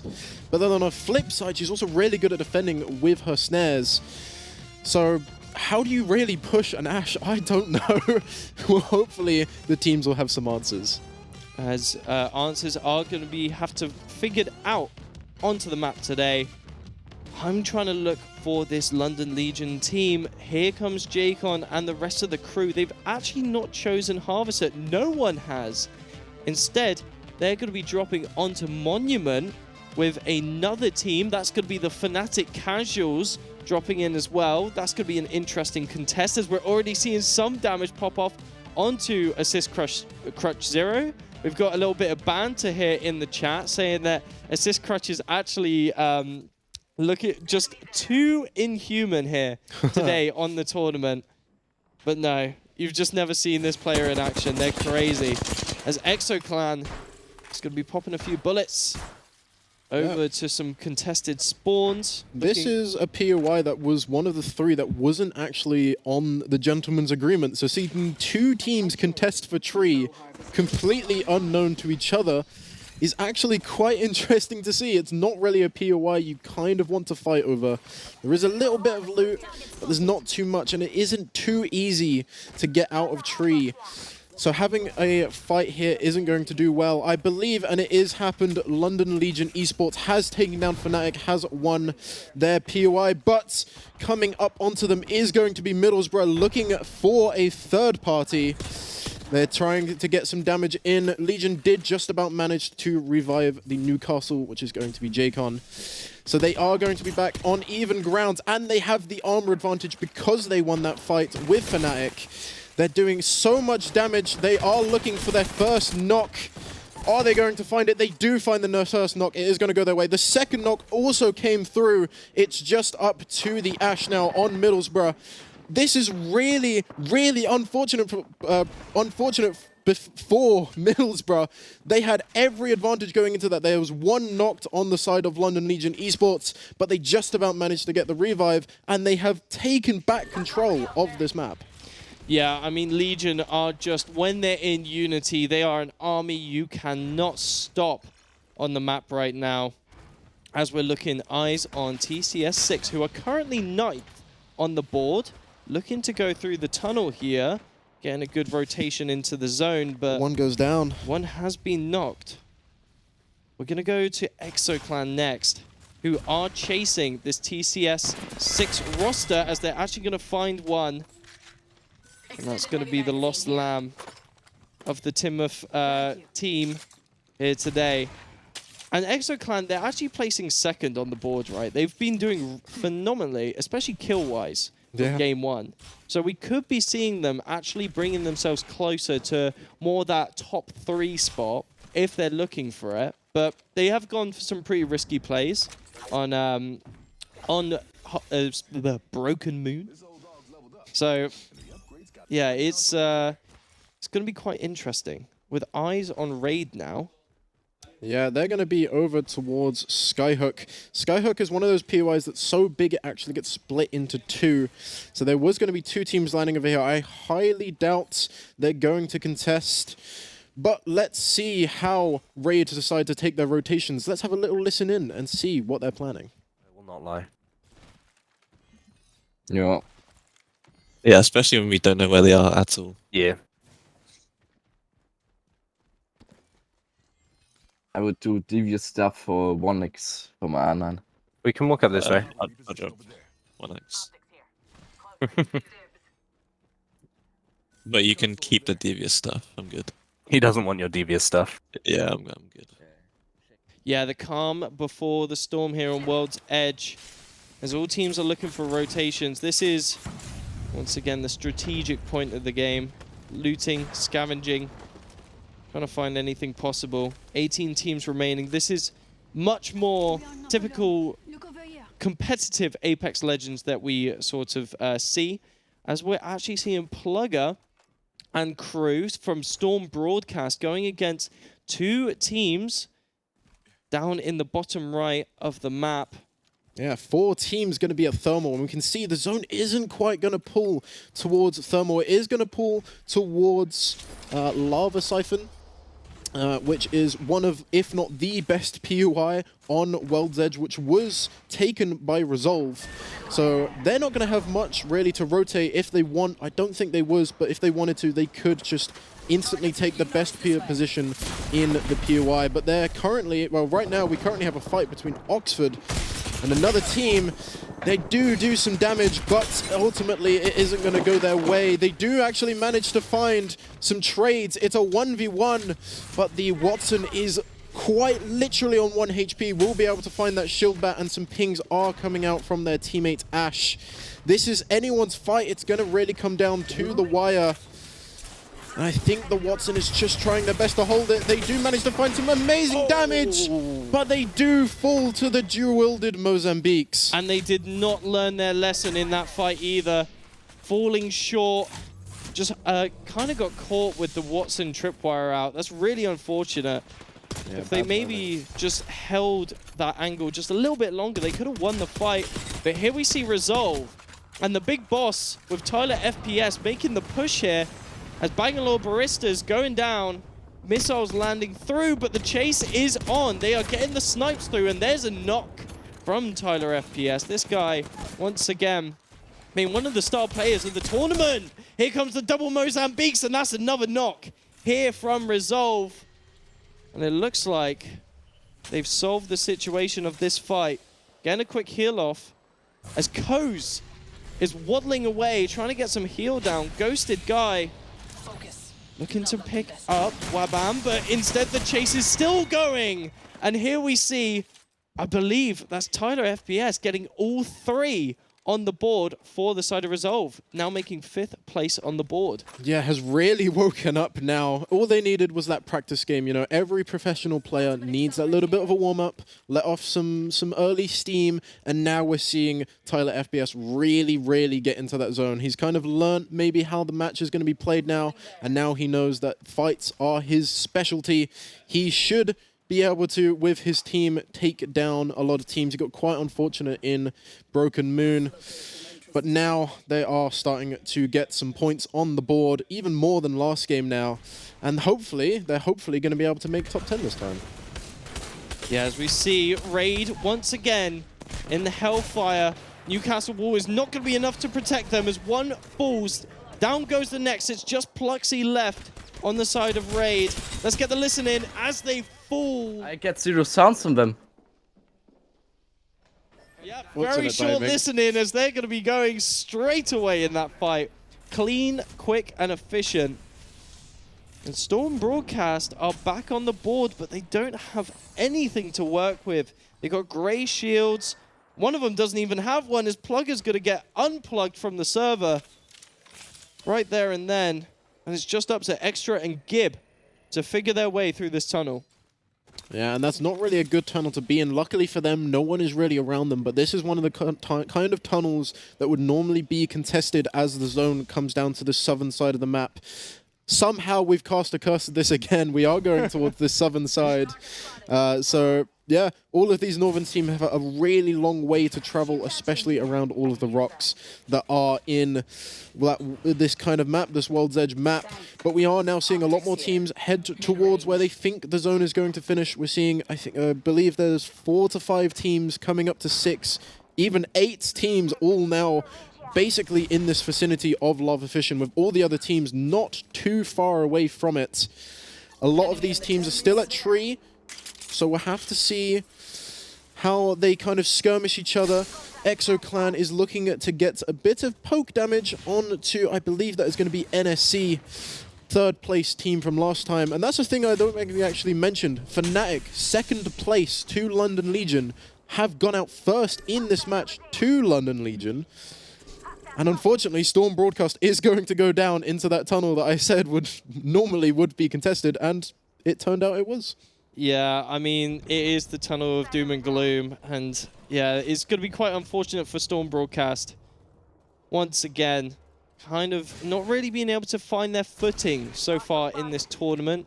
Not really getting the loot they need, especially when other teams are starting to get blue shields and some better weapons.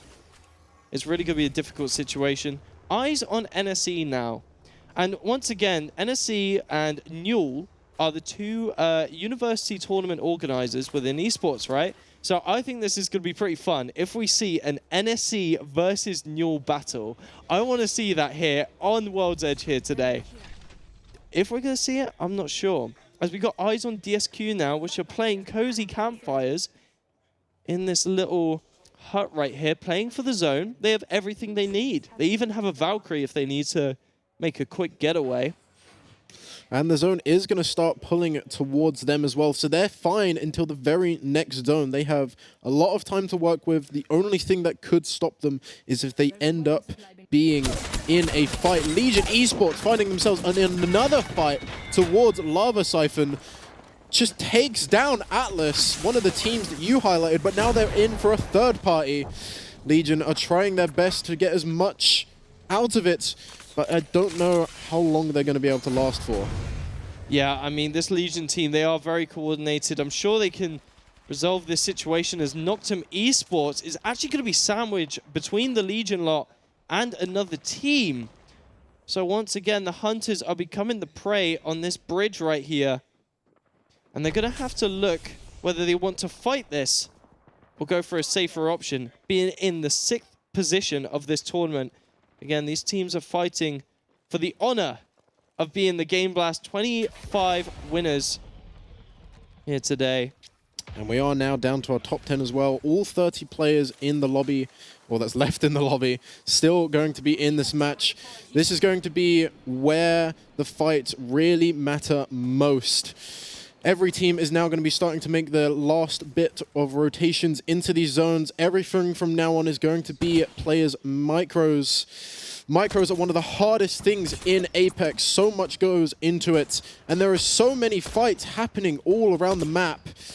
So much so that we can't actually see all the fights that would be going on at once. DSQ going to be finding themselves in a fight with... And we're going to be going into a listening. Guys, get the purple bags in here now. One of them is still knocked, right? I gotta finish this kill. Yeah, he's in the zone. He's gonna die. Yeah, he's dead.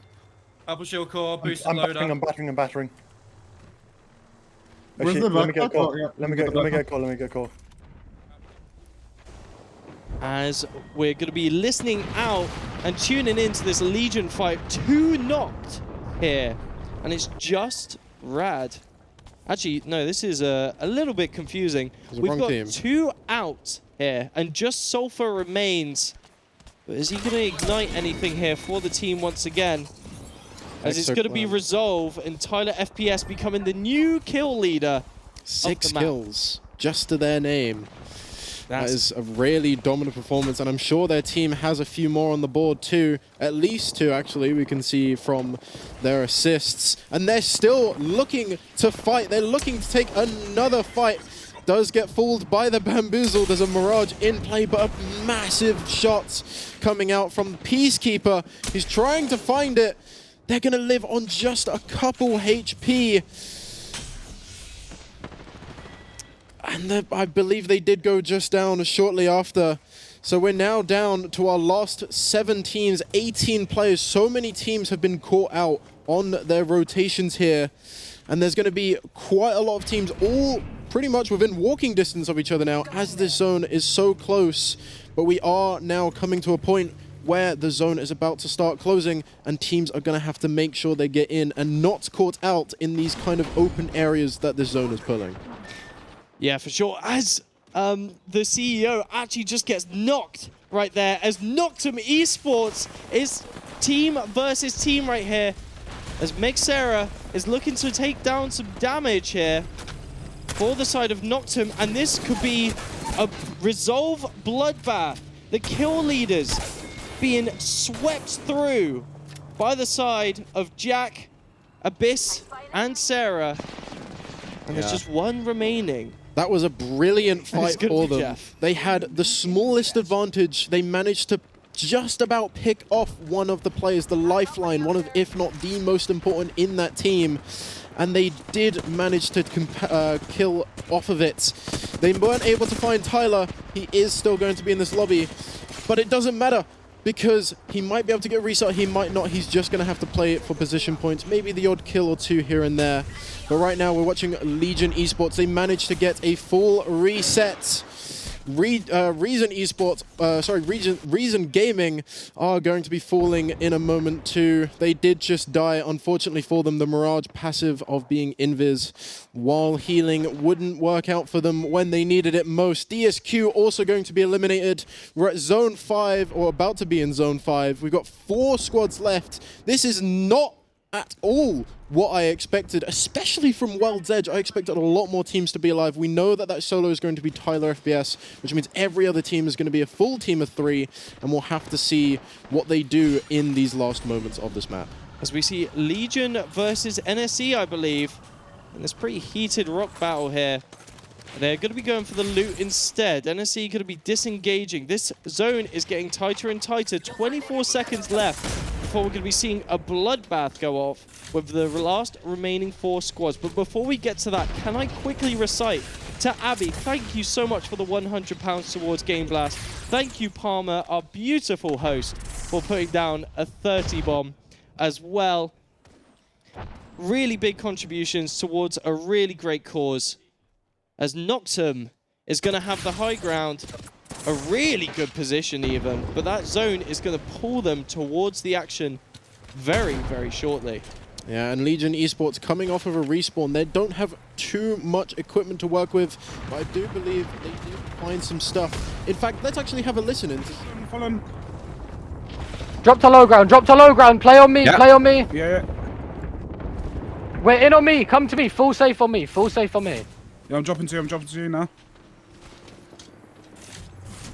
I'm walking left all over her.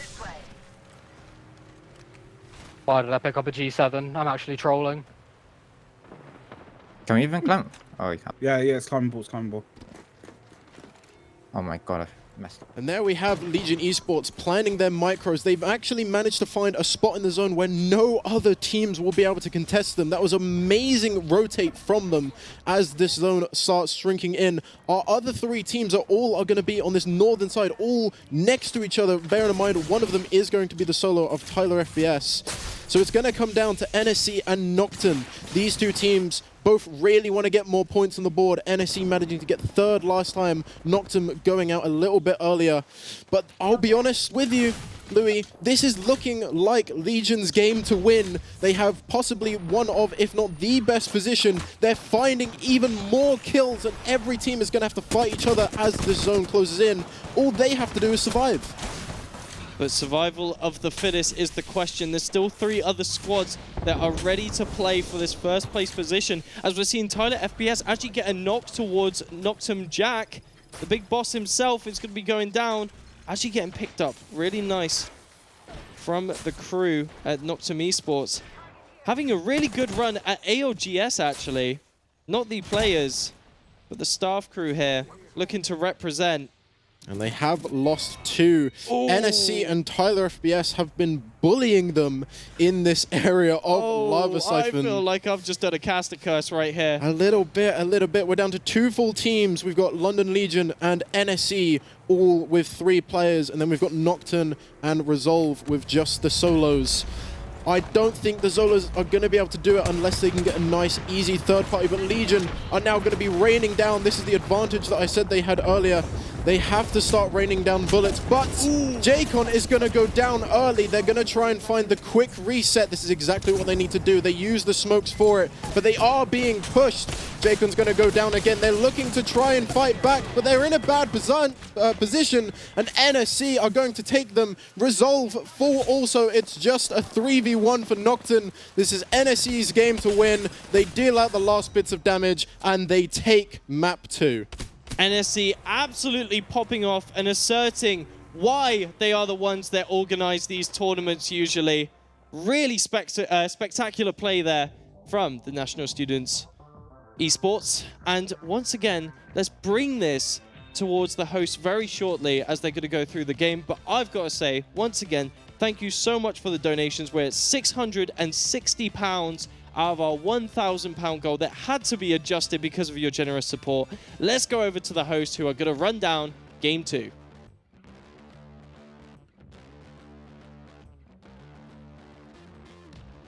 What a crazy Game 2 there, and a really action-packed finish as well for NSA to bring out the dub. They were in the top 3 for Game 1 and a step above here for Game number 2. Good stuff there for NSC.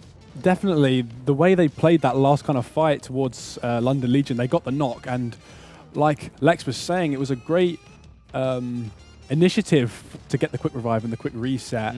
It's just unfortunate that when they got it off, NSC were sort of already in their face. Yeah, and this is, you know, we came into today, NSC wasn't particularly a squad that I was, you know, really looking at too much, but they proved me wrong in that one. I will quite firmly say, my bad, NSC. I wasn't aware. I wasn't aware of how good you guys were. That's going to really help them out in the standings as well, obviously coming in first too. But it's worth talking about the second place squad there that we highlighted before the game in Resolve, who were able to get loads of frags in that first map, but didn't finish particularly high, so they didn't get a lot of placement points. This time around, however, Tyler FPS holding on tight towards the end there to secure the second place. I think it was Nocturne in second. I'm pretty sure. Tyler did some. What did Tyler do? So once his team went down around, he was ratting around by the himself. mid area. Yeah, you're right. Nocturne did get second. Ignore me. Nocturne was in second place. So Resolve. Yeah, don't listen to this guy. Resolve with third. Okay, close. I got it close.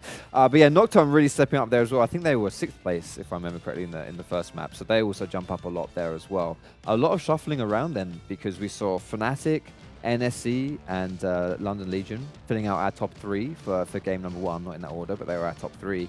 And only NSC was in the top 3 coming into game number 2. So yeah, the overall standings are going to be kind of skewed here from that one. But that's exactly what we want to see here. We've got 5 maps to play, and 2 maps in, we've already got some crazy stuff happening. It's also let's take a look. Let's take a look at what we saw here for game number 2 overall. Before I get even more things wrong, yeah, there you see. So NSC and Nocturne Esports being first and second place. Resolve and London Esports in 3rd and 4th. A lot of kills coming through again there in those positions. But talk to me, Palmer, what do you see when you look at this this scoreboard? It's a really big change around from Resolve after ending 13th. They have now placed themselves 10 positions above and securing 5 more kills than they did in the previous game. NSC have really solidified themselves as a big contender in this tournament. 9 kills and a first. It's so unfortunate for London Legion. They just couldn't make it into that top 3, but they did drop 10 kills. So they're still very, very high on the leaderboard because they got that first original win, but now NSC, I think, have just pushed just above them. Yeah, it's good. It's going to be, when we see the overall standings as well, I'm curious to see how that's standing out. We have a little bit of technical issues on that side, so we're getting there. We're getting it, but we have to figure it out ourselves as our API is a little bit scuffed. But no, it's been surprising for the first two games around here. Yeah, we kind of hit it on with the Resolve gaming already for map 2 there. I think they stepped up pretty heftily there, coming in 3rd, still dropping the most kills on the map as well. Again, so I don't want to draw too much into game 3 just yet. We'll tackle that before we load into it. But again, coming from game number 2, you know, with what's changed from 1 to 2, how are we thinking things might change from 2 to 3? It was quite a big jump, quite an unexpected jump, to say the least. The composition is quite different. Maybe it could stay the same for the next map because Resolve kind of played a very, very aggressive team comp to try and get that many kills. When they didn't get taken out so early, they placed 3rd. So if they do that in a map like Olympus, it's very, very aggressive. And there's not much really to do around. There's not many places that you can really hold. Going into the final ring replay, NSC was just an amazing jump start for them in the final point. They see that one goes down, insta-revived, and Jaikon goes down straight away again. NSC really taking the initiative to push and fight for maybe 2nd or 3rd, but without the awareness of Nocturne Jack being alone.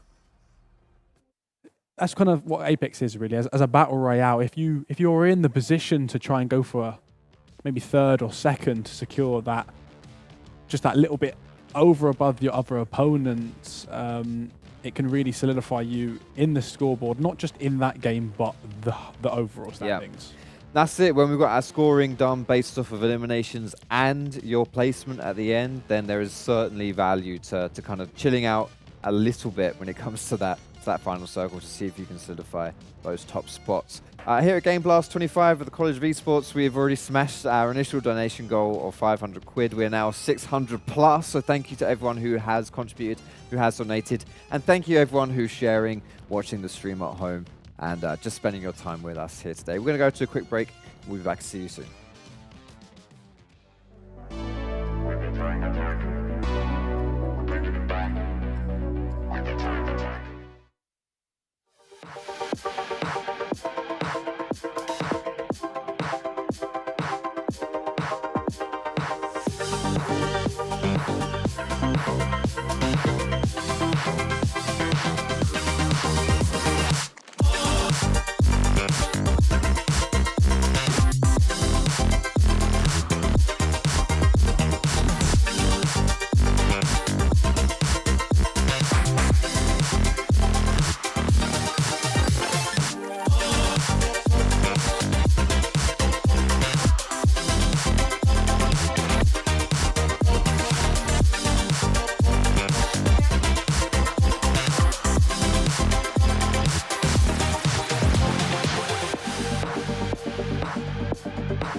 amazing.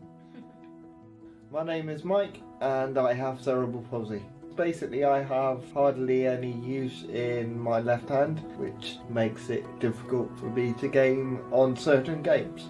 Special effects have opened my eyes up to different ways of gaming, different ideas for using my less dominant hand to game. I was seriously thinking of selling my console. But special effect have basically opened me up to different types of controllers that I never knew were even around.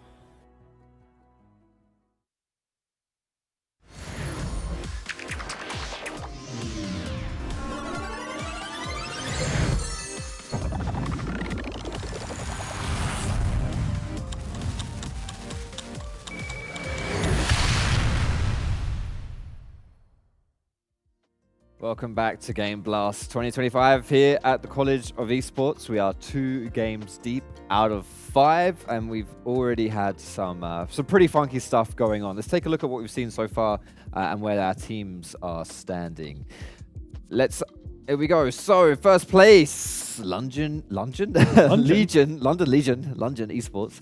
Yeah, they're still in first place here, having become first in the first game of the day, and then 4th in number 2. NSC, who are the winners of map 2, on their heels with 18 points, as our Resolve 17 rounding out, 25 points, sorry, 17 frags rounding out our top 3.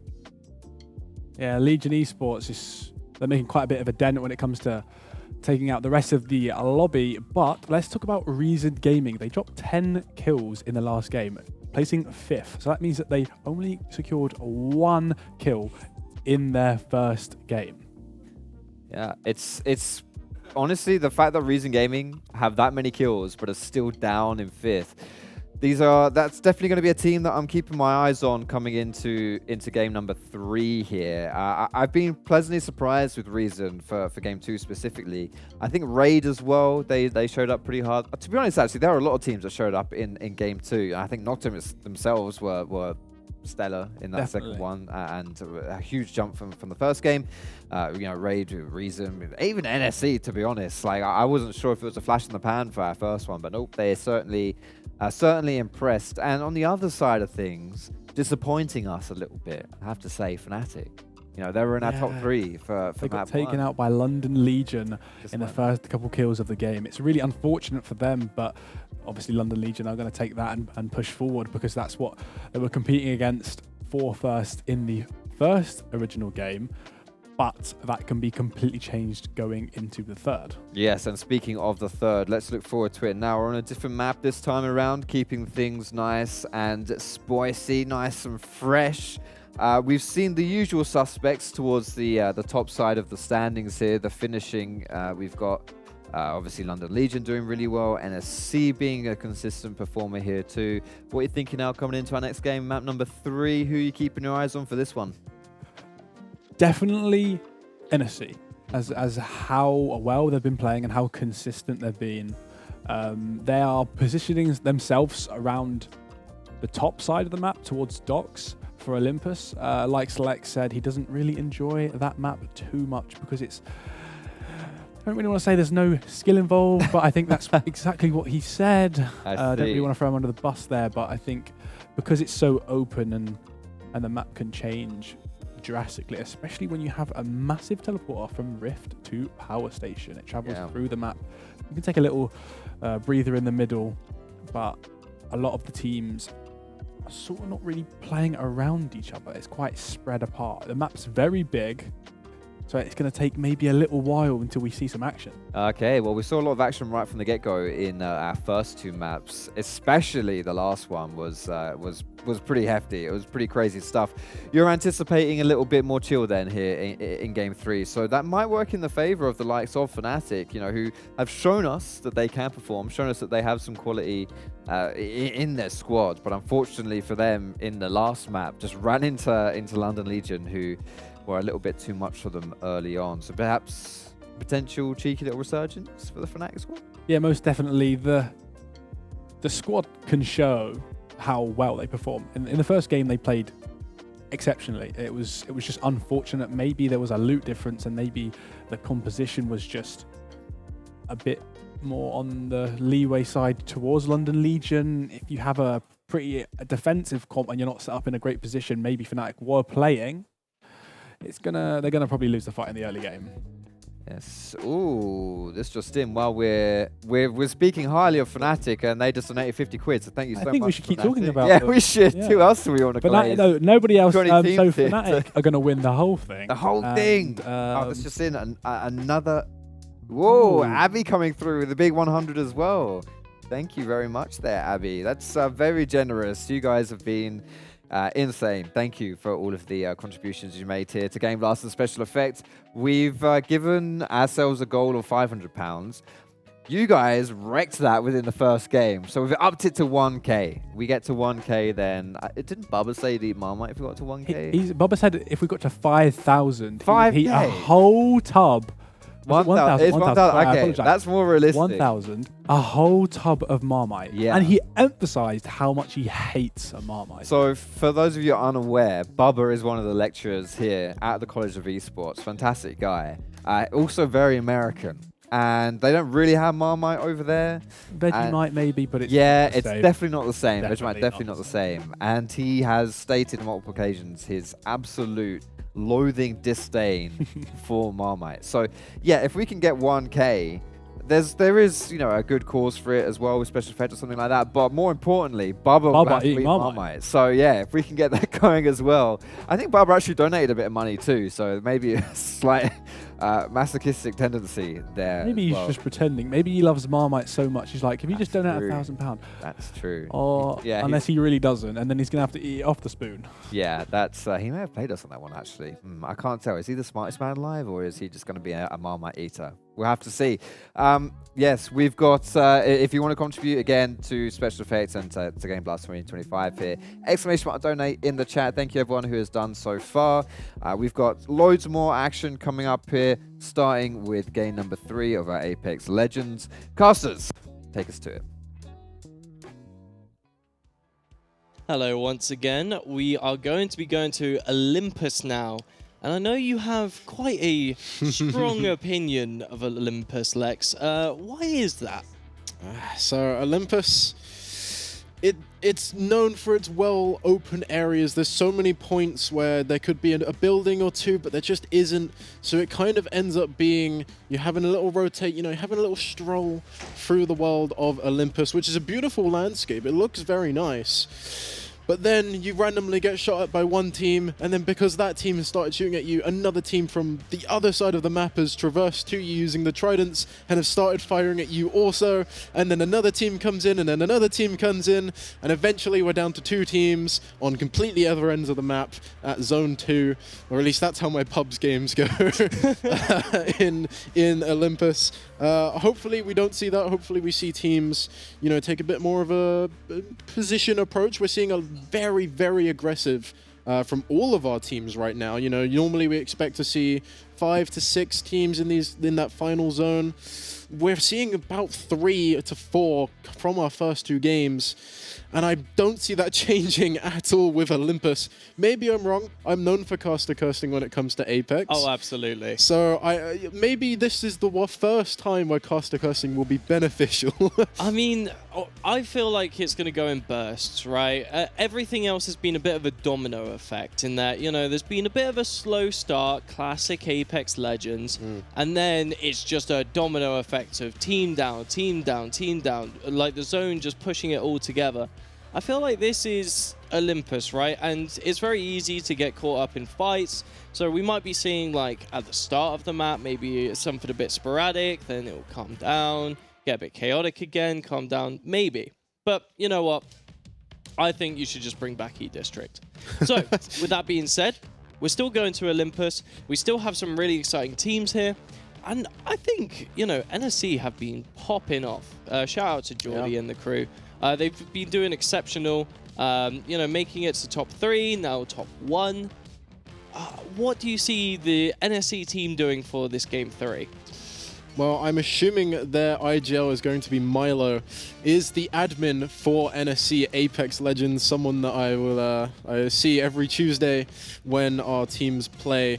And I'm sure that they have loads of experience with the game. They also have Ozone, who's an ALGS admin as well. So those two are going to have a lot of knowledge when it comes to the game and how professionals play, and they're easily transferring it over to their own skills. Obviously, they have the aim there, they have the knowledge from watching others and professionals play, and that's really all you kind of need in Apex Legends. Everything else could be mitigated if you know what you're doing. I mean, how poetic is it, right? You know, you're doing tournaments for university level, like tournament organizer.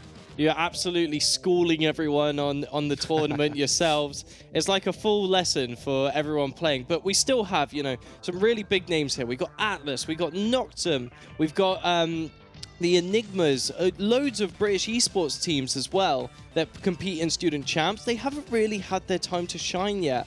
I think in particular, like TCS6, they've had some really big pop-off plays in student champs, as well as, you know, ExoClan and your favorites, Spire Scrims, looking to, you know, kind of get back into the ring, because right now they've kind of been diffused at the start. Yeah, Spire Scrims especially, a team that have only managed to get 1 point. There's a few teams that have only managed to get 1 point, but at the very start of Broken Moon, they weren't exactly contested, but they easily got run down by the winners of that match, Legion Esports. And then in World's Edge, again, found themselves in a position where they're being run down by Legion Esports, our top team currently from the first 2 games. But that could all change. Yeah. There's still 3 matches. We're not exactly halfway. We're just coming up to it. We'll have to see what all these teams decide to do. And now is the time that they will be doing it as we land into this beautiful world of Olympus. And eyes on Legion once again, because, again, the gentleman's agreement did go through, but they did not pick a spot. They did. Oh, they did? They did pick Rift. Oh, my bad. So Legion are going to be going towards the Rift, as well as all the other teams are going to be pretty evenly distributed. But here we see TCS6 and Noctum on the same spawn. Eyes on Noctum Jack, the big boss from the side of Noctum Esports. Shout out to him. As we're seeing a nice bit of looting, but I'm waiting for this tension to build up here on this zone, because TCS6, they're a good team, especially in the student champ space. So are they able to find a good engagement to snowball them? Then again, Noctum are 4th in the whole tournament so far. So they're going to be quite scary, as we see Jack has eyes on the enemy. Literally, as I say that, the voice line goes through. Yeah, they're trying to take out this team. They've contested them unknowingly. This is the only contest off drops, and there are teams kind of around, or maybe trying to get a third party, but I highly doubt it. That is a quick first down. The Newcastle is going to be able to come in and res, but there's only so much you can do without the gold shield. Some amazing shots are coming out. Noctum has the advantage, but it is a trade. It is going to be a 2v1. Wait, this is getting reverse swept though. Sarah, the last one left. Noctum does manage to just about do it with only a little bit of HP to their name. T6, a really good team when it comes to student champs, are going to fall first here on Olympus. And this is exactly what we kind of expect. If there was ever a map to be fighting, it is going to be this one. Yeah, for sure. Really unfortunate. I've been hyping TCS6 up as much as I can, but once again, an unfortunate performance to start on Game 3. There's still 2 more to go. And let's talk about the money that is being raised so far as well. £290 left to go. So roughly, we got 3 games here, including this one, 100 per game, and we will reach our £1,000 goal. If everyone's able to do that, that is going to be a phenomenal stream here today for special effects. Once again, a really good cause. Well, Middlesbrough are going to be chasing down Noctum. They did manage to find 1 kill already. They aren't able to find the second just yet, but they will, as it is a 3v1. The last member of Nocturne, Meg, is going to have to start running away. They're going to run towards Turbine, which is actually going to run them into another team. They are choosing to take the longer way round. They're not exactly going towards... Sorry, they're not exactly going towards Turbine, they're going more towards Power Grid, and that is perfect for them. They have to do that, otherwise they're going to be eliminated in 19th. And we've seen another fight on the complete other end of the map. Raid, a team that came in kind of last minute. They were kind of filled, I believe yesterday is when we found out, confirmed that they would be playing. They this morning actually have been told that we were found out that Raid are going to be playing, and they have had a really good performance in the first 2 games. A bit of a bad fight maybe. They are able to get a full reset. But it is towards the middle map. It is towards Terminal. This is the kind of area where teams are going to be really coming together and fighting each other. And now we're seeing a fight. Tyler FPS going to be taking on Spire Scrims. Already had 1 down. They're looking for the last 2. They're getting shot in the backside. Resolve really looking to take out Spire Scrims over by Elysium. Then they do. Yeah, swooping through, just like that beautiful wide shot right there, are going to be Resolve. Tyler FPS once again leading the charge and becoming the kill leader on Olympus. Once again, this guy is crazy. We all knew it was going to happen, that Tyler FPS was just going to be a force to be reckoned with. But it's just even nicer to see it come into fruition. Eyes back on Raid now. Now, they're in quite a central spot here. They're going to be catching themselves quite a few teams as we see the first team take action onto them. Wide shot, getting a nice angle. It's going to be Swip and Doodle FPS looking to push this building from Reason Gaming. They are 4th right now. We haven't had much of a spectacle from them just yet. We haven't had eyes on them, but they have been performing really well. As they're looking to push onto Raid here, is this going to be some nice eliminations? Which team is it going to go to? Nading through. The castle's being breached. The nade's going wide. And here comes the spam. Ballistic going absolutely nuts and creating some holes into the enemy team. Really nice tag down there. And it's just going to be a house wipe. It's like they're playing Rainbow Six Siege here. Swift is going to swiftly sweep through. Yeah, and during this fight as well, we've also seen College of Esports go down across the map. There have been so many fights. It's quite unfortunate we haven't been able to catch all of them, because I believe there was about 4 to 5 fights all happening at the exact same time. Ooh! And now we're seeing all these last teams rotate. In fact, I can actually see on our little cheat map already about 4 to 5 teams going to be in this area that we see right now. Resolve finding themselves in a bit of a pickle as they've lost Jiggy. They're going to try and run away. They are fighting in zone, so they're going to have more than just players pressuring them. They also have that zone slowly ticking down their HP, making it so that they're going to have to try and heal through it and fight through it also. They do manage to pick up the respawn beacon, but will it mean anything? They are looking to get the quick revive, but they instantly start getting shot again. Tyler FPS on very low HP. They're being shot at by Exo. Exo looking to take down Resolve from this match. Yeah, 3rd position versus 8th. Exo Clan looking to bring themselves into the top 3 by taking down one of the big giants of this tournament so far. Eyes on Malini as they kind of spot Tyler FPS, but they don't know where to push just yet. As we see a couple heals going through from Fnatic, but they are getting tagged. It's a busy fight. Multiple teams looking to take advantage. I think we're seeing 4 different teams in this one area. 5 quite shortly as they're making their way downtown. Also, sorry, I've just seen in the kill feed, I want to highlight this. Someone has managed to get a knock using a castle wall.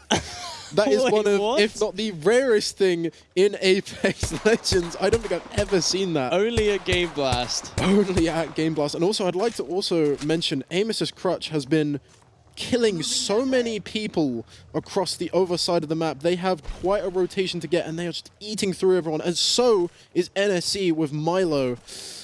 So many people in these lobbies, not fighting each other, fighting everyone else, trying to have a mini kill race as they come to. And also this fight, even though it had 5 teams, it doesn't seem like it's going too far. Although NSC are here, they are finding kills, and they need to, if they want to take over London Legion in first place. They're going to have to get kills, because they, on the other side of the map, are also having so many kills to their name.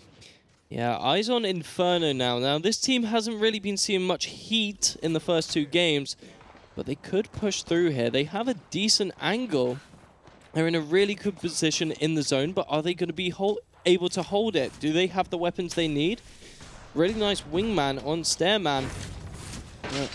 Taro from Fnatic going to be just getting ready here. As 12 squads remain, we're seeing ourselves in round 2 of the zone closing in. Ooh, team has been spotted.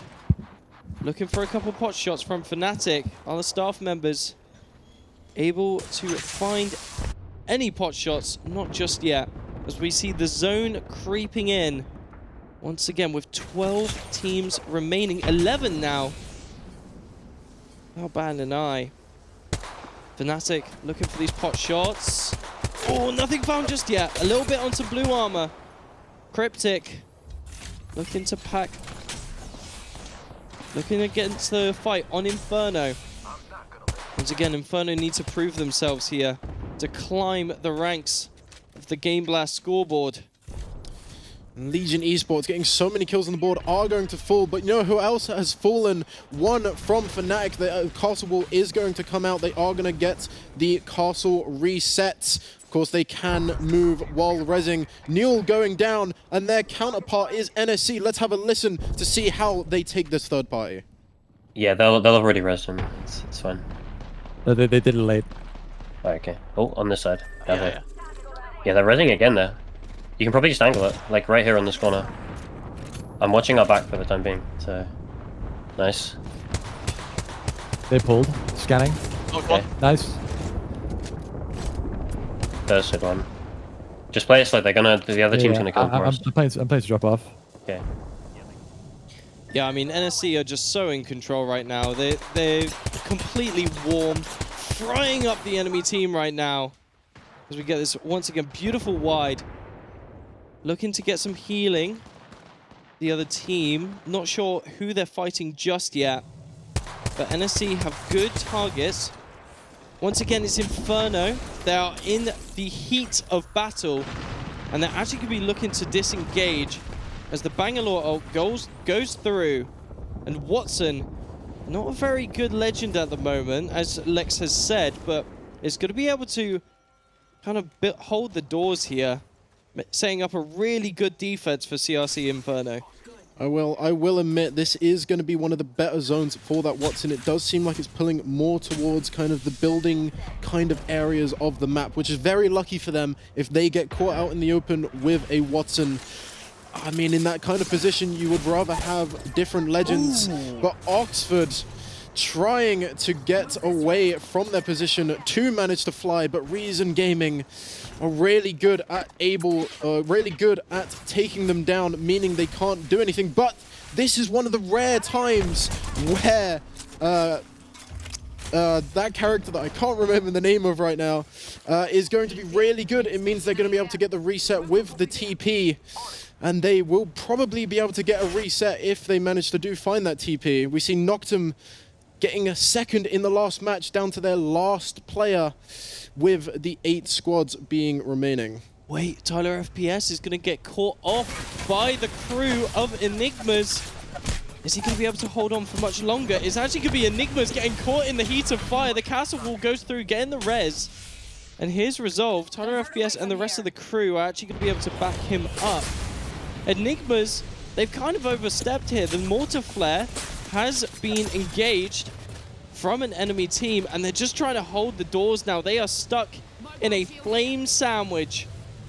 As Resolve are actually going to be able to get out of this quite easily if they choose to. A lot of death boxes where they walk. I think that we're going to see some teams struggle here, but Noctum is going to be able to get a reset. No one is looking at them. They've managed to sneak themselves their position, and they will be able to get that res off. That is exactly what they're after. They are looking for another top-performing game, getting those placement points on the board, getting those kills that come along with it. But I think now we're going to see a massive fight between the Enigmas and Resolve. Yeah, and who is going to be the one to come on top? Eyes on Aston as he is pumping down shotgun shell after shotgun shell. Caps looking to throw the Arc Star, doesn't find, doesn't connect. Resolve are in the lead right now, but Enigmas, Aston able to take down one, looking to get a 1v3. Here comes two.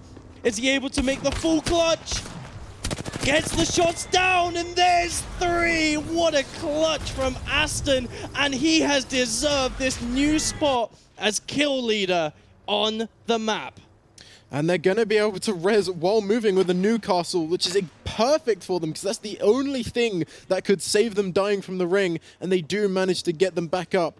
NSC now still in their amazing position towards the back end of the zone. It's going to be really hard for anyone to fight them. A Kraber shot has just come out as well. CRC going to be taking down, well, losing one. It will be the Watson, but they will be able to get a reset as they do hold this building. The next zone information has just come in, and you know what team is by that zone. It is going to be NSC, who are looking to take a back-to-back match. Yeah, but there's still 6 other squads remaining on Olympus right now. This is going to be a very fun circle to watch, as chaotic as it will be. Bloodhound sonar gets detected. It seems one of the other teams has discovered CRC Inferno's Fort Knox being run right here.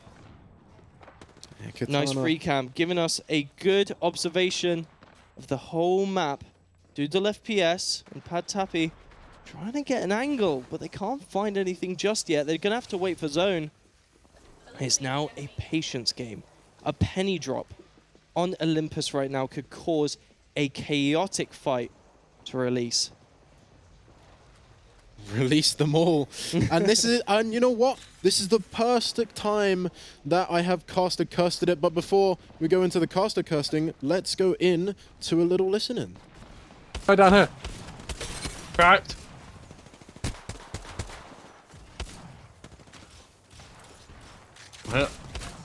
Oh, I can't aim.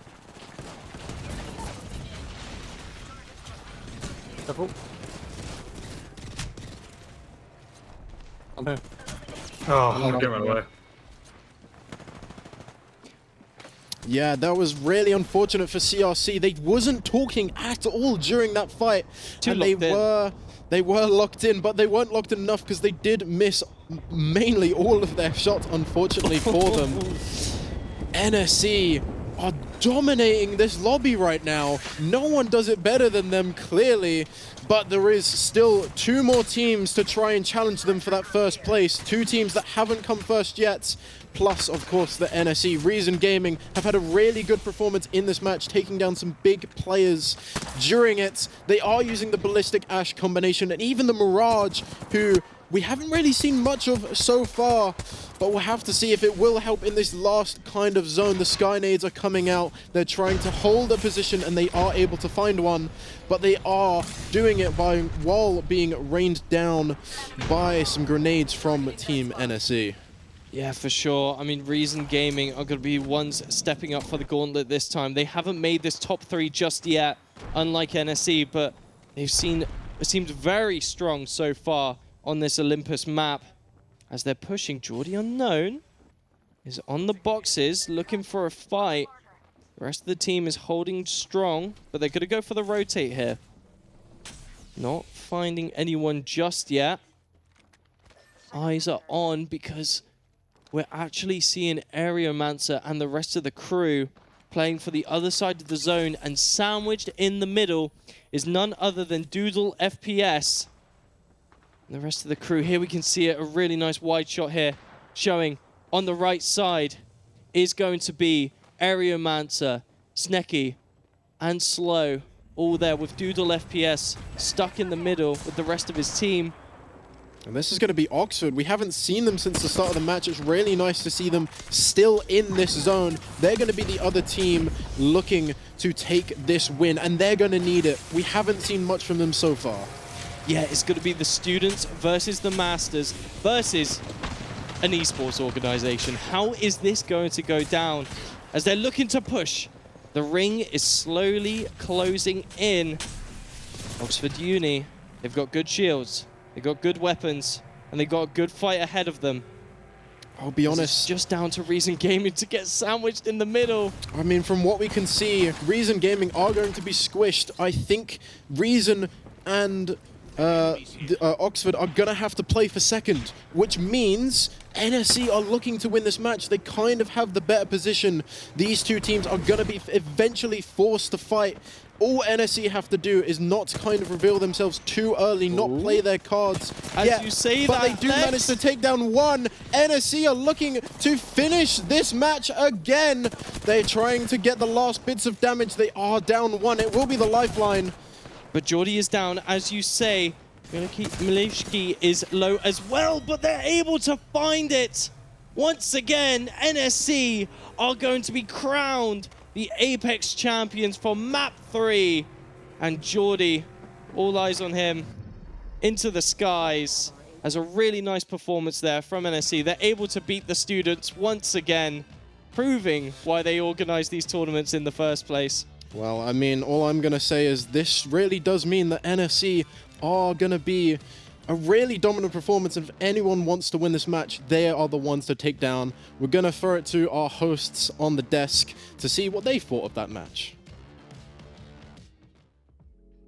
Lots of things to think about there in game number 3, but it's NSC again that take it and come in the first spot. That's 3 maps in a row now where they've come top 3, second map in a row where they've won it all. Can anyone beat NSC? No, at this moment, I don't think anybody can really bring them down. Snowballing from the second match, getting that revenge on London Legion for killing them in the first game, and then killing them in the second, a bit of payback there. London Legion, unfortunately, do go down quite early in the third map of Olympus.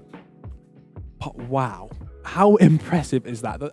To be in so many circumstances where you're continuously in the final circle and to play it right every single time, it's very impressive. Yeah, and it's all about consistency when you're playing 5 maps and there are so many points available for your placements and for your kills. Yeah, it's not enough just to have one good map. It's not enough to just come, you know, if you come first in one map and you feel like you're the king of the world and then you bomb it out in the next 4, it's not good enough. It's not going to work. So unfortunate for some of our teams, but NSC absolutely smurfing it up there. Did say maybe Fnatic could have a turnaround of this one, but didn't seem to really be their map again. Still kind of clinging on to the success they had in the first one. But moving forward as well, I think Resolve, they're a team we can look at as well. A team that is, you know, from 13th in map 1 to 3rd in map 2. Yep. And making a good dent in this one too. Yeah, I agree. We see a lot of other teams around them, like the likes of Oxford University. We see them in the top 5 for a change. It's nice to see, because I think Resolve are going for a really aggressive play style. It's the final zone right here, the final moments. You can see like all of the action coming through for NSC, just able to find the clutch moments. And as you saw by that pop-up at the top of your screen, not only did NSC come in first, but they also had the most kills as a squad. That is a good combination. Yeah, you get points for eliminations and you get points for placement. And yeah, finishing first and having the most kills. I'm not a mathematician. I'm not pro at any of that stuff. But I think that's pretty good. Yeah, we leave that to behind the scenes. That's quite a chunk sum when it comes to adding to the total. Yeah. You've got 3rd in the first game, first in the second, and first again, in the third game. How do you feel they're going to perform in the 4th? Yeah, I mean, they're the team to watch. This has to be, you know, hands down. I don't know who else can compete with them. I mean, but we have seen some teams go head-to-head against them and really show us that they can compete at least. But yeah, so you can see NSC top place right here with London Legion in second, and Reason climbing forwards here at in that 3rd spot now, leapfrogging Resolve. Yeah, if you look down just a little bit further, Noctum Esports with only 9 kills but 27 points on the board. Like we were saying, that placement really, really plays a part in getting points onto the table. NSC are in a very, very good position. Yes, they may only have 5 more kills than London Legion Esports, but we are a significant amount of points ahead. Yeah, that's the thing as well, right? This is the point where we get to see if anyone can catch up to NSC starting from game number 4, as we'll be seeing next. I kind of lost the count. The count right now. Yeah, we've got so many games. I kind of get confused where we're at. But yeah, they're 100% the team to beat right here. And the thing is, even though in first spot with NSC, it's really pulling away for them. The rest of the lobby, it's kind of close, especially from second to around that 5th place right there. And if you can, you can see the likes of London Legion, you can see the likes of Reason, Resolve as well. There's a lot of teams that are kind of scrapping for that 2nd place, and to be honest, like we still do have 2 games left, right? We still have 2 games left. There's lots to play for. Yes, NSC do have the lead, and a fairly significant one at that, but it's not something that is insurmountable. And if you're looking at someone that can catch up to them, Palmer, tell me, like, who are you looking at, and what do you think will be that X factor to carry them across? Yeah, just adding on, let's not count out the 6 to 7 teams underneath of NSC. Yes, they are a bit ahead, but I'm just going to quickly talk about this highlight because this 1v3 from Aston was incredible on to Resolve. He takes down Tyler very, very quickly. Then a re-knock onto the person that was just revived by the lifeline, and then the lifeline was just sort of trembling around, not really sure what to do. Stunned. And then he gets a full reset on his team. It's just unfortunate they couldn't really progress further into that final circle. Yeah, but SCO Enigmas, as you say, they couldn't quite get into the final circle, but that is a team that has kind of flown under the radar a little bit. I believe they were a top 10 for sure. I think they may be 7th or 8th at this point in the overall leaderboard. So as a squad that we haven't really seen a huge amount of like big wow moments aside from that one. Still doing pretty well in the overall standings here. And a team to watch coming into our 4th game as well. And let's move forward here. We've got an interview. What did I hear we've got here? Excellent. Yes, we are here playing Apex Legends. Ignore the interview part. We're here playing Apex Legends. We've got some cool stuff to still play here. But of course, we're not just doing it for Apex. We're doing it for Game Blast. We're doing it for Special Effect. Special Effect helps a lot of gamers out there who are less abled and would otherwise not be able to enjoy gaming. People like Paul. Let's take a look at his story.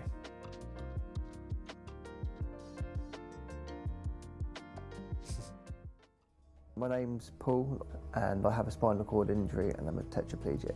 I was in Stanmore Hospital at the time, suffering with quite severe depression, and part of it was because of not being able to play games. My OT did some research and found Special Effect on the internet, and that's when you came in and you set me up with all sorts of different controllers and different types of buttons and showed me that there's still gaming to be done and I can still play. I'm now using the Xbox adaptive controller. Each button, it does different things and they're all laid out in places that I want them. And then I have one button in my mouth because it needs clicking continuously. The more you've helped me play games, the more I've improved, and I didn't think I'd ever be able to play as I am now. I'm playing as good, or if not better than I was before my injuries.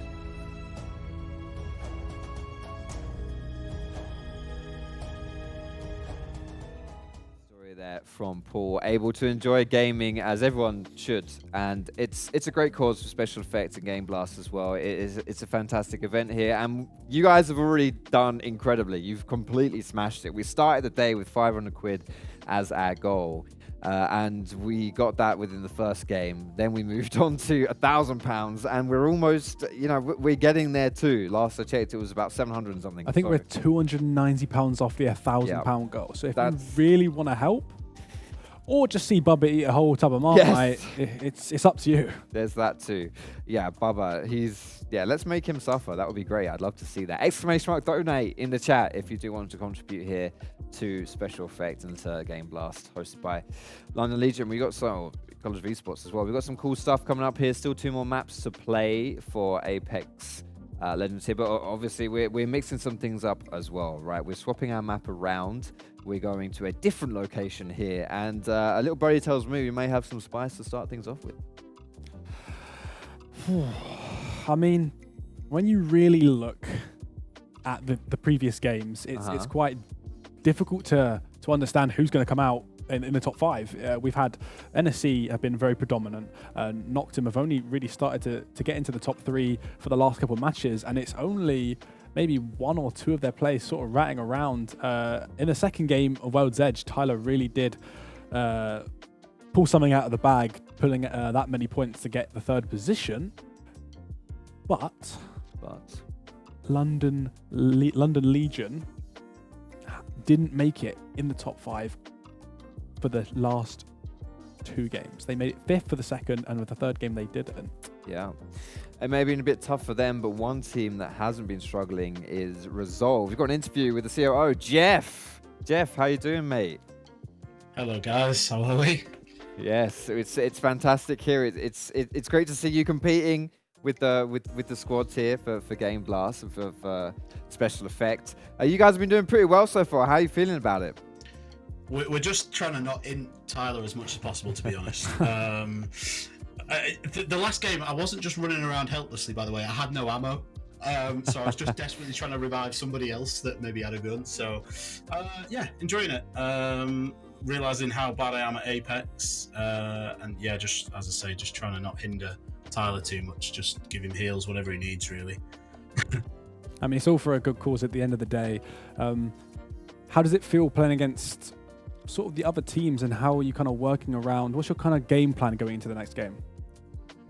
Well, we were just discussing this as well. So we got collapsed on a little bit at the start of the last game, which we weren't really expecting. And to be fair, game 1, teams are playing a bit faster than I thought they would.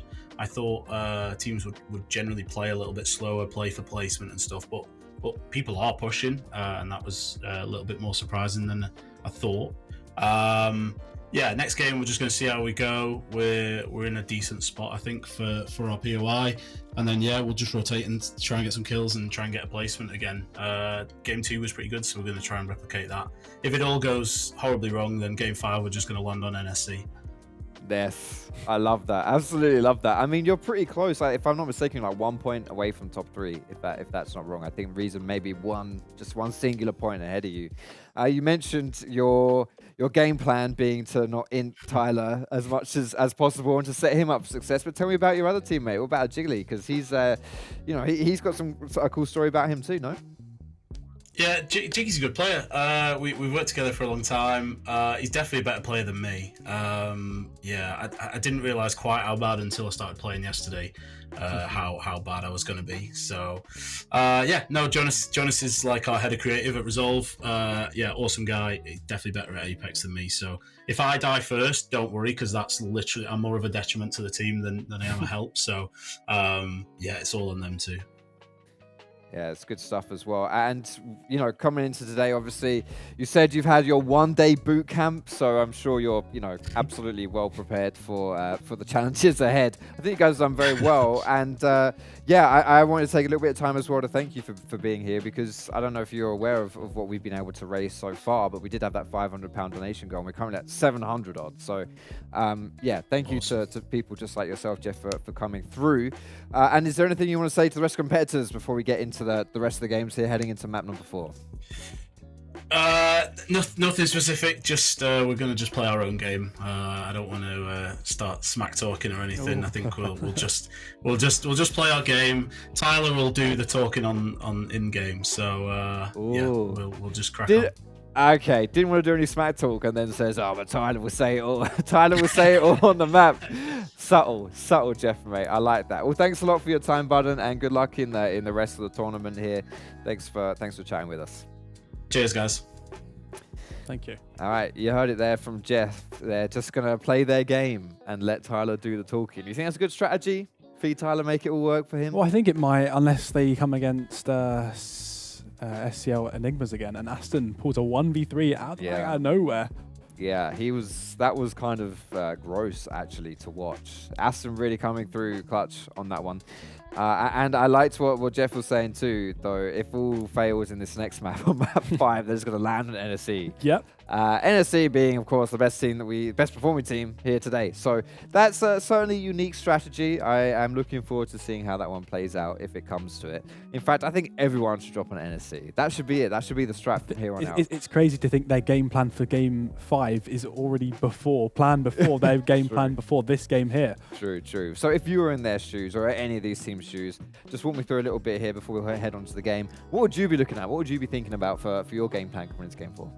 I think it's completely different from the previous games we've played before. It all changes depending on the map. So each character can change. This is a very basic map because it's been out for a while, just like World's Edge it was in the competitive pool alongside World's Edge. So a lot of people like Tyler will know exactly how to play it, and he already is dropping in the south side of the map on Echo MD. So that's probably where a lot of players are not really sure that is the best position, because you have a lot of teams contesting. We have 4 teams contesting. We have in the bottom left-hand side of the map, Nicino, we have College of Esports and Reason Gaming. Like you said, Reason are just a little bit above Resolve. So if Resolve can maybe just outlive Reason on the first maybe 5 to 6 teams, they will place a lot higher. Yeah, I mean, when there's only 1 point in it, then anything can change, anything can happen. That's going to be exciting stuff. Yeah, we've got, just a reminder again, we're here to raise money for Special Effect. We've got 2 more games left of Apex to go. We're about to head into game number 4. But if you do want to contribute to Game Blast here for the College of Esports, raising money towards for Special Effects, we had that £500 goal, which you guys already destroyed. You can go ahead and try and reach that 1K mark, because we're getting there. 710 quid was last we checked. Exclamation mark donate in the chat if you want to contribute. Please do so. For those of you who have already, thank you so much. For those of you who you know haven't, it's totally fine, but thank you for being here still. Thank you for sharing your time. And if you want to tell your friends, family about the stream or about the cause, then please do. It's all good stuff here. That's going to be it for us on the desk right now. We have map number 4 underway. Casters, please show us what's up. Welcome back to the casting corner, and some really good points there from the COO of Resolve. Thank you so much for joining us on stream. You know, it's going to be down to Tyler for the side of Resolve. He is definitely the key player, the glass cannon, but I feel like from an actual competitive perspective, if you're putting all of these responsibilities onto the best performing player on the team, that could really bring him down. You know, you might be whiffing some shots because you're too busy looking at the map, like things like that. So are the rest of the team of Resolve going to be able to come back later into this tournament? We're going to have to see. Yeah, and see we will, as we will be going into game in a couple of minutes. But until then, we are going to be going to Storm Point, which is the best map, some would claim, in Apex Legends. It has an amazing loot pool, a really nice looking map as well. We have some PvE elements as well, so teams can build up their evos a bit more easier and a bit more passively. And when we look at our little cheat sheet of a map, we should be expecting 2 contests here. We should be seeing one at Cito with College of Esports and Reason Gaming's, and we should also see one with Cito with Enigmas and Legion Esports. And look at these points from NSC. They are just stacking it right now, with Legion Esports actually being taken down. So it's no longer this velodrome sandwich of Co's at the bottom and Legion at the top. Is now NSC kind of escaping the bubble. They've breached themselves into first place, followed by Legion, and then Reason Gaming in third. Again, they've been really consistent, only just falling short in that game 3 because they were sandwiched in between 2 of the highest performing teams in the tournament so far. Yeah, well, hopefully teams won't get sandwiched in this map. This map, I mean, I kind of cursed it with Olympus. Thankfully, we did see a few more teams towards that end game, obviously, as that last zone was closing. We had 3. Just before that, we had, I believe, 5 or 6. So that was a nice little change of pace. But as we said in the interview, people are playing this a lot faster than what anyone really expected, which, I mean, is great for us. But as a player, there's going to be so much more pressure on you. But remember, Lex, we said earlier, this is Storm Point, and this should be Storm Broadcast's map, right? They've been a little under the radar. They're kind of getting caught out in a lot of these maps. But, you know, if you've got your own name on the map, it means you're going to have a much better performance, right? You know, we could be seeing a lot more plays from Gib, from Plugger, from Extra. I feel like, you know, this could be the time to shine. And if they don't, it means they're definitely not getting that first spot here today. I mean, while they're at it, they might as well put on their best cosmetics, because as we know, if the map's in your name, you're going to have to want to run the best cosmetics with it, because, you know, cosmetics clearly means skill. Absolutely. When it comes to the game, and so do map names, but, I mean, you know, obviously the map doesn't matter when it comes to how you play it and the points you earn in it. Obviously, it's all cosmetics and the name of the map. We're going to go into Legend Select now. We're going to see if any teams are deciding to change kind of what they're going after. We're seeing a lot of Ash. We still expect to see those Ashes, but I'm kind of interested to see. This is kind of a different map when it comes to how it kind of operates, how it works. So we'll have to see what teams decide to do. We're seeing some caustics come out, a few more caustics already being picked first. Will we see Storm Broadcast go for it again? No, they're not. So the team that originally started this caustic love from out of nowhere isn't going to be running anymore. We're actually going to see some of the lower scored teams run the caustic, maybe trying to play a bit more defensively in these zones rather than aggressively and being caught out. And as we drop into Storm Point, a big shout out to the guys from Katana, especially Gregor, for the £10 donation, as we're actually going to go back to the casting corner because we've had to do a quick restart. Small crash. You know, you're not meant to crash the ship. You're meant to drop out of it, right? So let's run that back for Game 4. And let's talk about actually the gentleman's agreement. We're seeing a lot of drops, but once again, we're not seeing Jurassic. We're not seeing Mountain Lift. We're actually not seeing a lot of highlighted drop areas being selected. It's a big map, I know, but, you know, what are we seeing here, Lex? I mean, we're gonna see. I mean, it really does depend where that zone kind of pulls. I'm hoping we see a northern side pull. We've seen a lot of southern pulls today, just in general, and obviously, as we said before, whenever we cast together, the zone does like to pull that southern side. Now, normally I'm a bit different. Normally I do prefer a southern pull on this map, mainly because the teams that land north will always have an advantage when it comes to rotating. It's a lot easier to go downhill than uphill. So if we do see a northern side pull, it will be very difficult for them southern timer teams, those southern POI kind of teams on their rotation. We're going to see a lot more fighting if that does happen. If it does pull towards south, I'm kind of expecting we don't see as much, and we will get those juicier endgame battles that we really want to see more of. And I mean, it is the assault meta, it is fighting meta, you know, try not to let your teammates get, try not to let the other team get a reset. We are still seeing the Newcastle from last season's meta from the support, the evil triple support meta that plagued the game the last season. We're still seeing that character of Newcastle be a dominant force in this assault meta, and honestly, I have mixed feelings about Newcastle. Yes, it means you're able to get revives quicker, but if you don't have those golden knockdowns to revive your teammates with extra HP, well, an Ashe is just going to come up behind you or in front of you, wait for you to get that res, and then instantly knock them again. I mean, it does give them a really good opportunity, though, in the neutral game to not get snowballed in fights, right? True. So, you know, again, especially on these bigger maps where, you know, there's a lot more opportunities to disengage. Maybe there'll be another team looking to third party. I understand why this character is getting picked a lot. It does give, again, that really good disengage potential if things do go bad.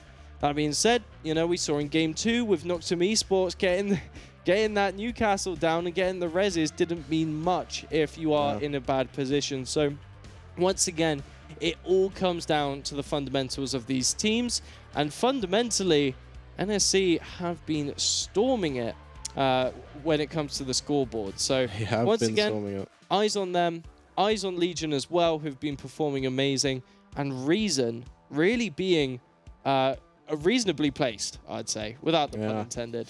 And they do need a reason to get more points. Pun intended if for they're that gonna want to take over. But you did say about NSC, and I would like to point out they are landing Northpad. Okay. Now, a few seasons ago, quite a long time ago, about a year or so ago, Northpad was one of, if not the best POI in the entire game of competitive Apex, which back then was just Stormpoint and World Edge. It was one of, if not the best POI.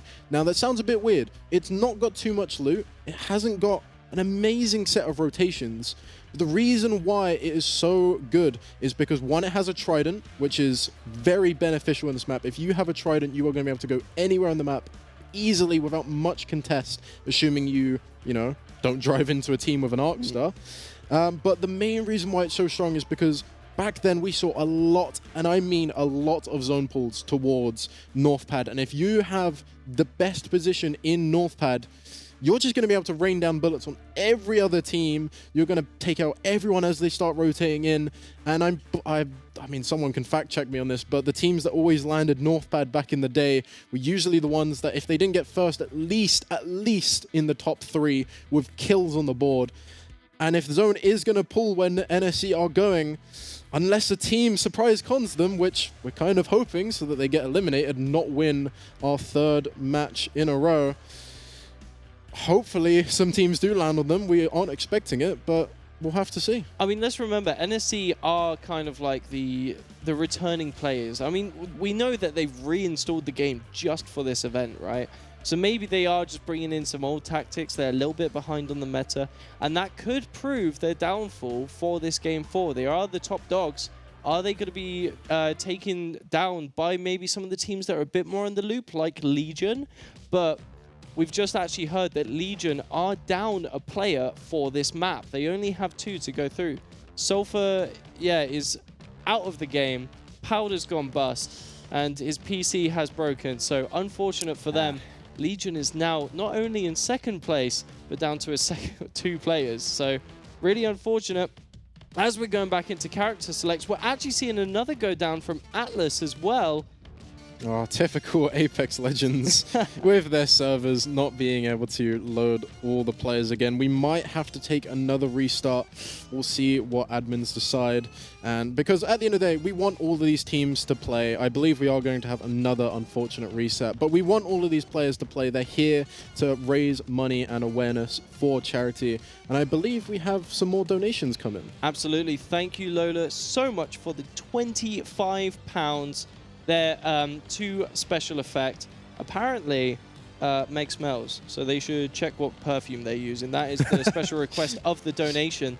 So Meg, please check up on your hygiene. But other than that, absolutely thank you so much for the donation. It's such a good cause we're raising here today, all for 5 games of Apex Legends. What more can we want? I mean, like I said earlier, it's really impressive to see what the esports community can do when we all come together. I love this community, I must say. I mean, obviously, I'm here at the College of Esports. We're all here at the College of Esports. We all want to do these productions and work with, you know, other companies like Special Effect, for Gameblast, for these kind of events. And this is what we love to do. And having these opportunities is amazing. And having people that are, you know, watching us, playing these matches and doing all these bits and bobs really does go a long way. And with that being said, whilst we've got some technical difficulties, let's switch to a study on Benjamin, who has worked with special effects in the past.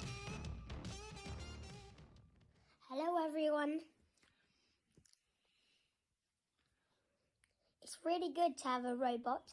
I can see everyone in my class, and they can take the robot outside. You can talk to your friends and you can see them. What else do you get to do with the robot? What does your teacher sometimes do with you? Writing Yeah, what else?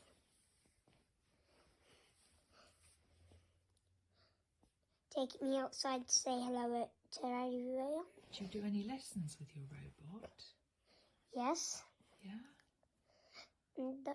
And at the end, my teacher always takes me into the classroom so I can say goodbye to everyone.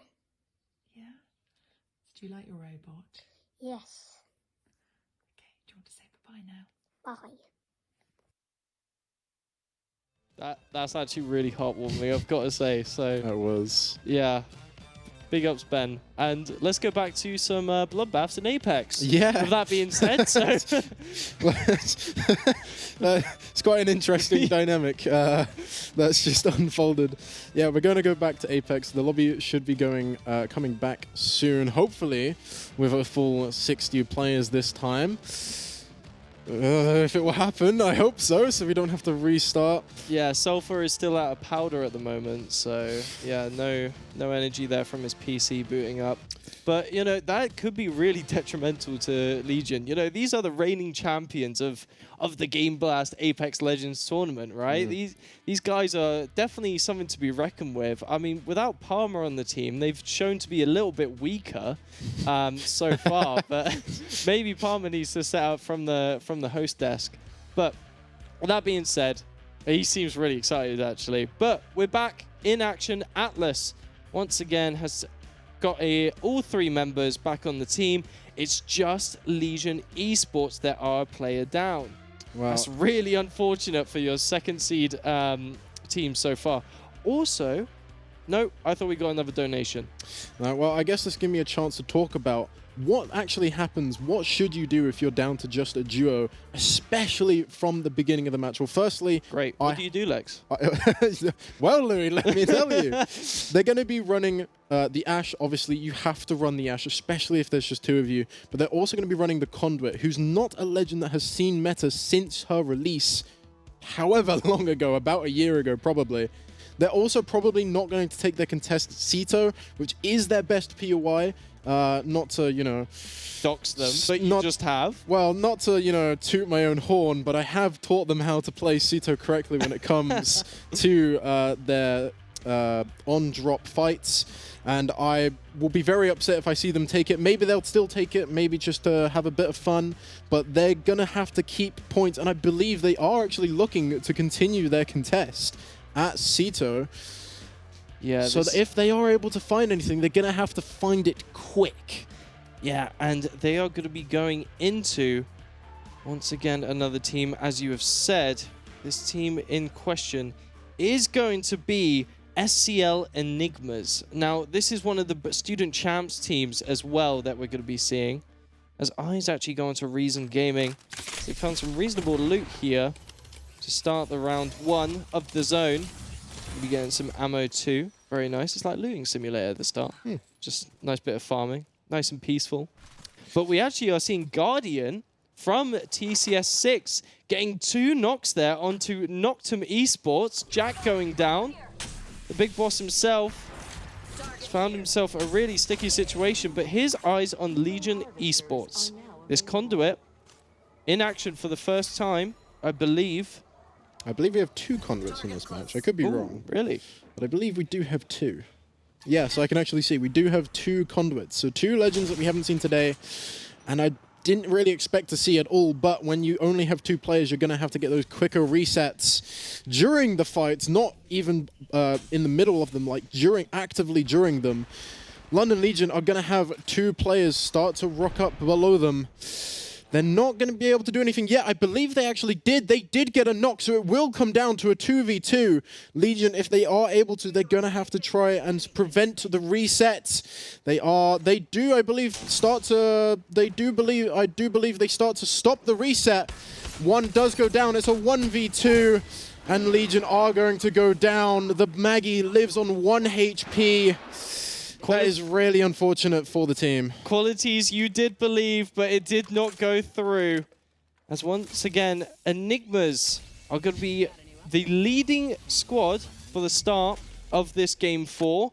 Really nice performance from them, but they did take down a weakened Legion Esports. How are they going to fare into the 3v3 situations? As Reason Gaming is looking to push down to the nice oasis down here. Nice Not little finding any scenery. teams. Yeah, it's a beautiful map, Lex. Lovely to start shooting at each other. Absolutely. All for a great cause. As I say that, we have got 3/4 of the way through to our target goal. Thank you so much, George, for the £10 donation. You have landed us once again to £755. We are so close, guys. And thank you so much again for your support. I think Tappy is looking to tap down one of the players here in this sporadic fight. Actually getting caught out. He's the last man left on Reason Gaming. Reason have been performing so well.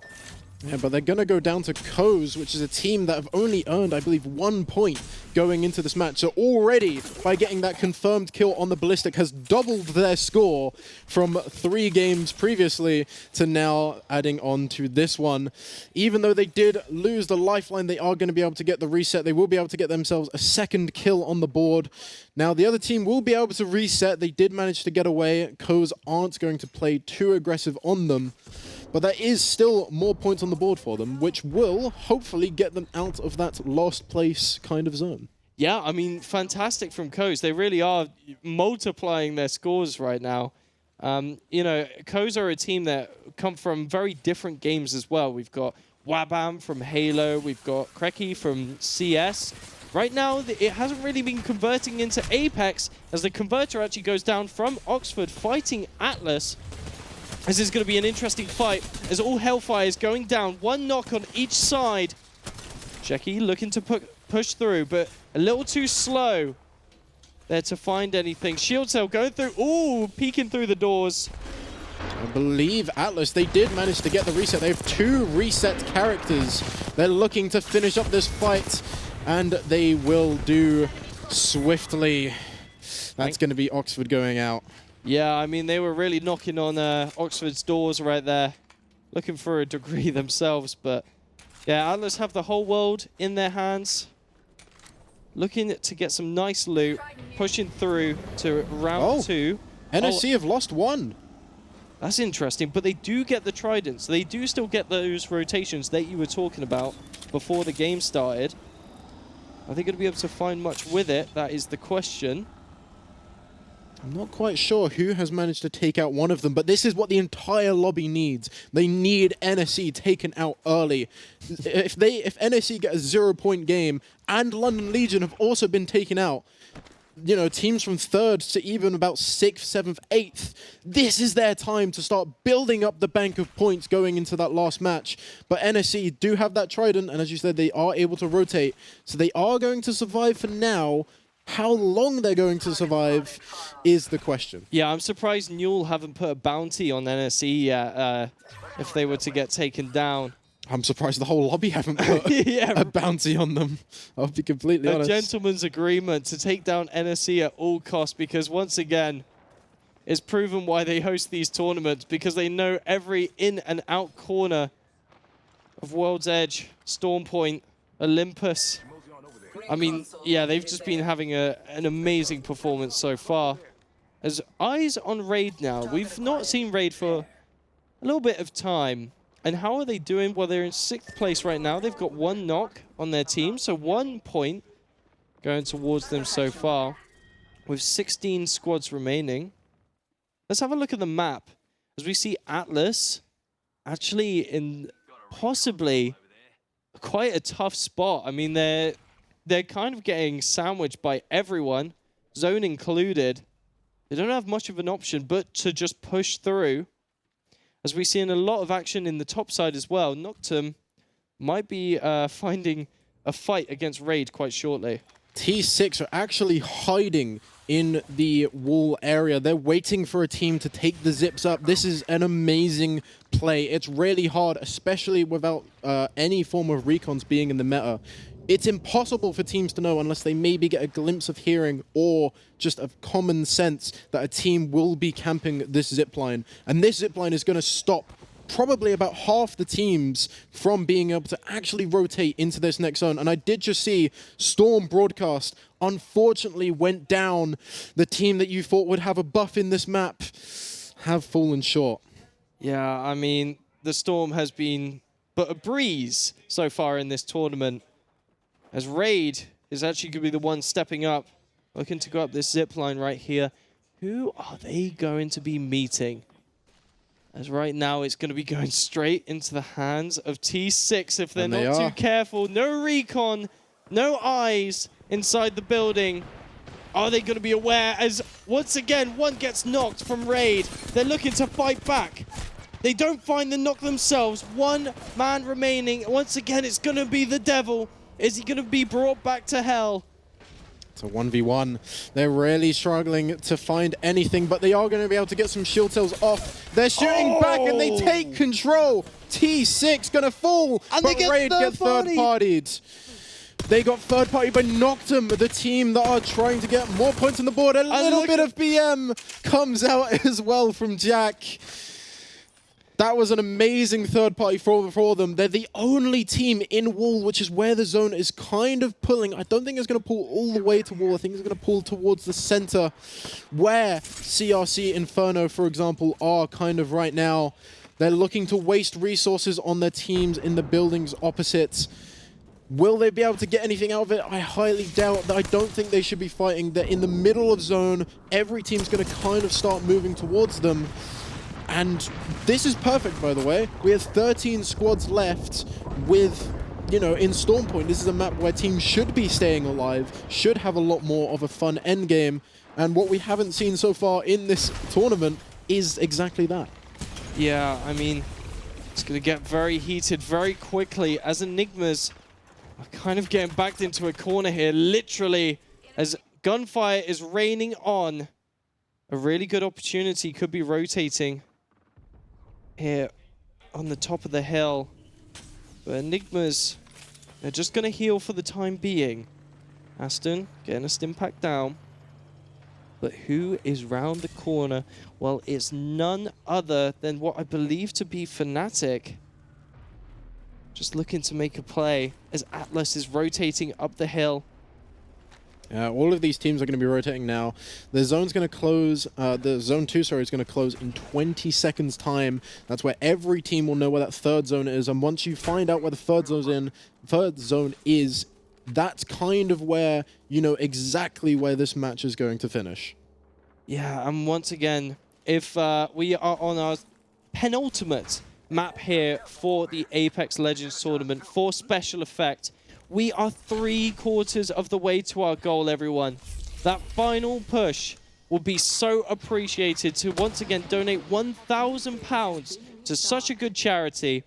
Again, we have made a promise that if we do reach 500 views, there will be 500 big dollars planted down for this event. And 1K viewers would be Bubba eating Marmite. Something he's not detested. Is probably his biggest weakness, isn't it? Marmite. Probably it's like Superman and Kryptonite. Bubba and Marmite. Or like Sulfur in his PC and trying to load into his lobby. Sulfur in his PC is his own biggest enemy.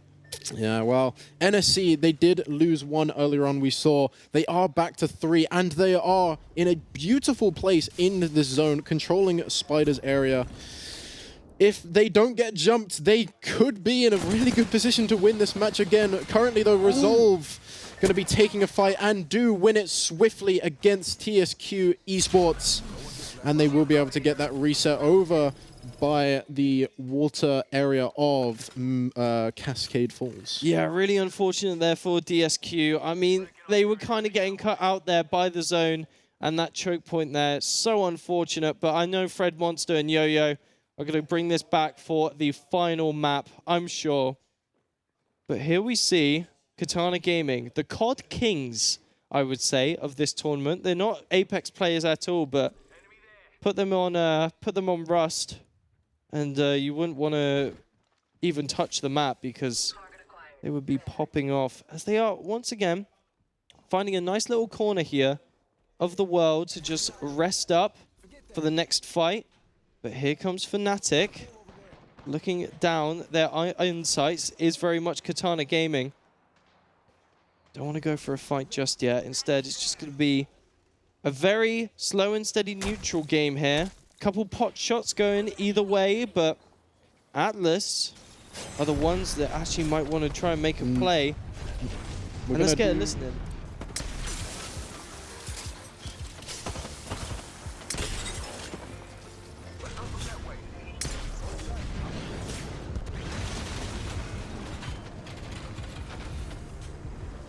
Have been here.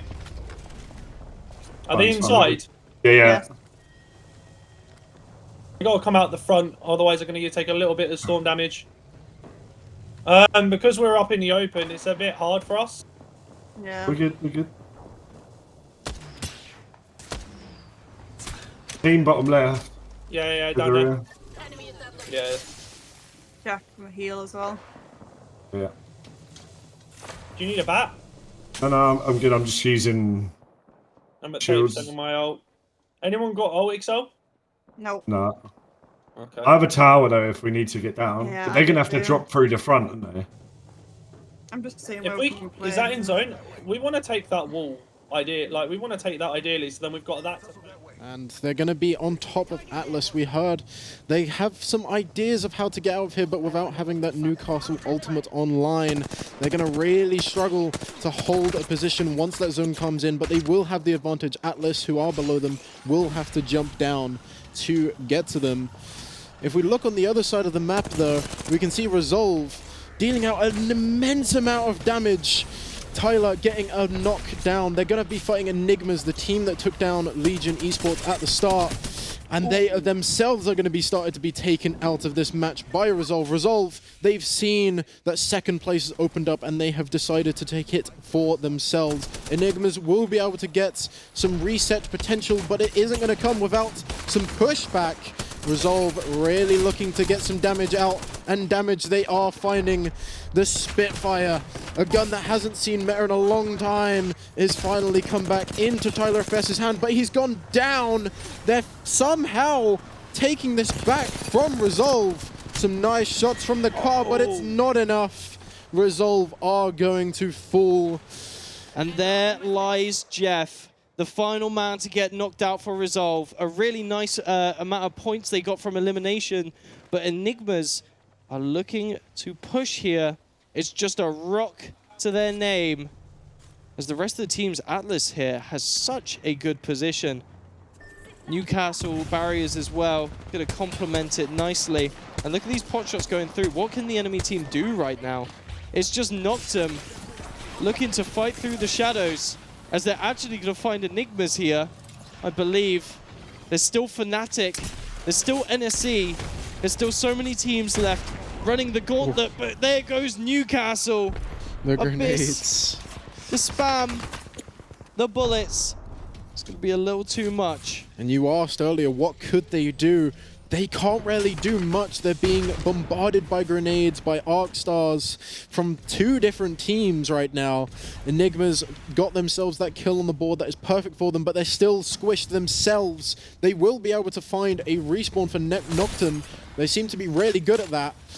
They are trying to hold it, but we'll have to see what happens during the rest of this fight.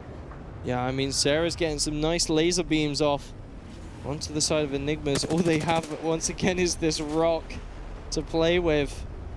I mean, that's kind of the zone that they're in, right? There's not really any buildings. The edge of a building with them, but we're going to see exactly what Noctum have planned by doing another listen-in with them. I won't. This team's pushing down from here.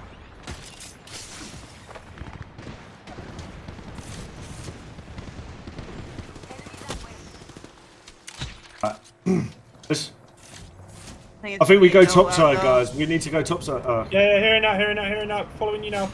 We got here. Here. Hold that wall. Just sit here for a sec. We good. Okay. Oh, watch above you, Jack. Watch above you. Team there. Yeah, we're fine. Watch his team. The TP, we're good.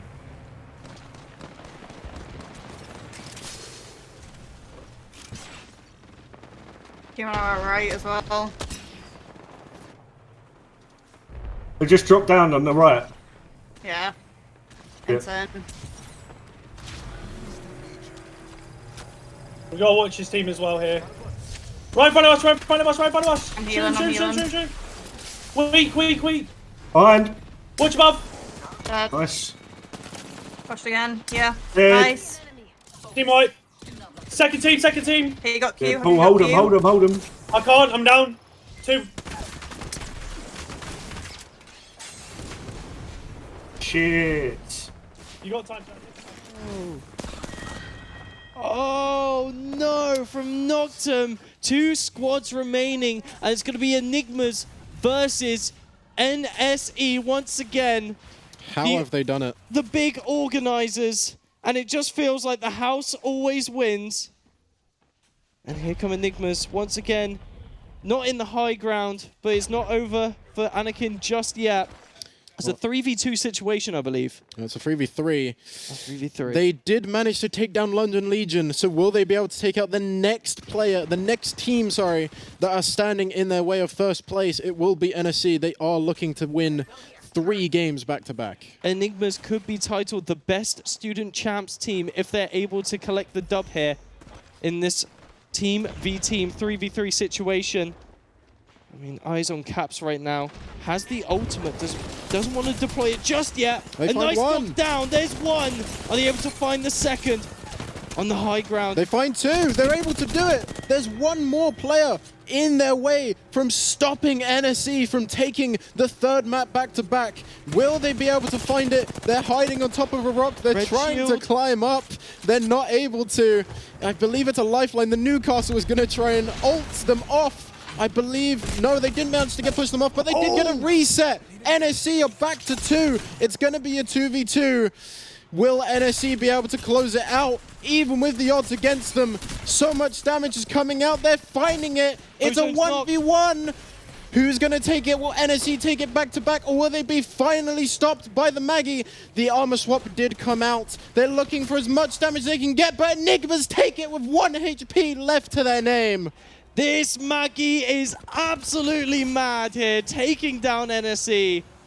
Once again, they could have been the 3-time winners in a row, but they just fall short to student champions, and absolutely well played from this underdog team right now. The Enigmas, you know, didn't have much presence so far in this tournament, but this is a huge comeback for them.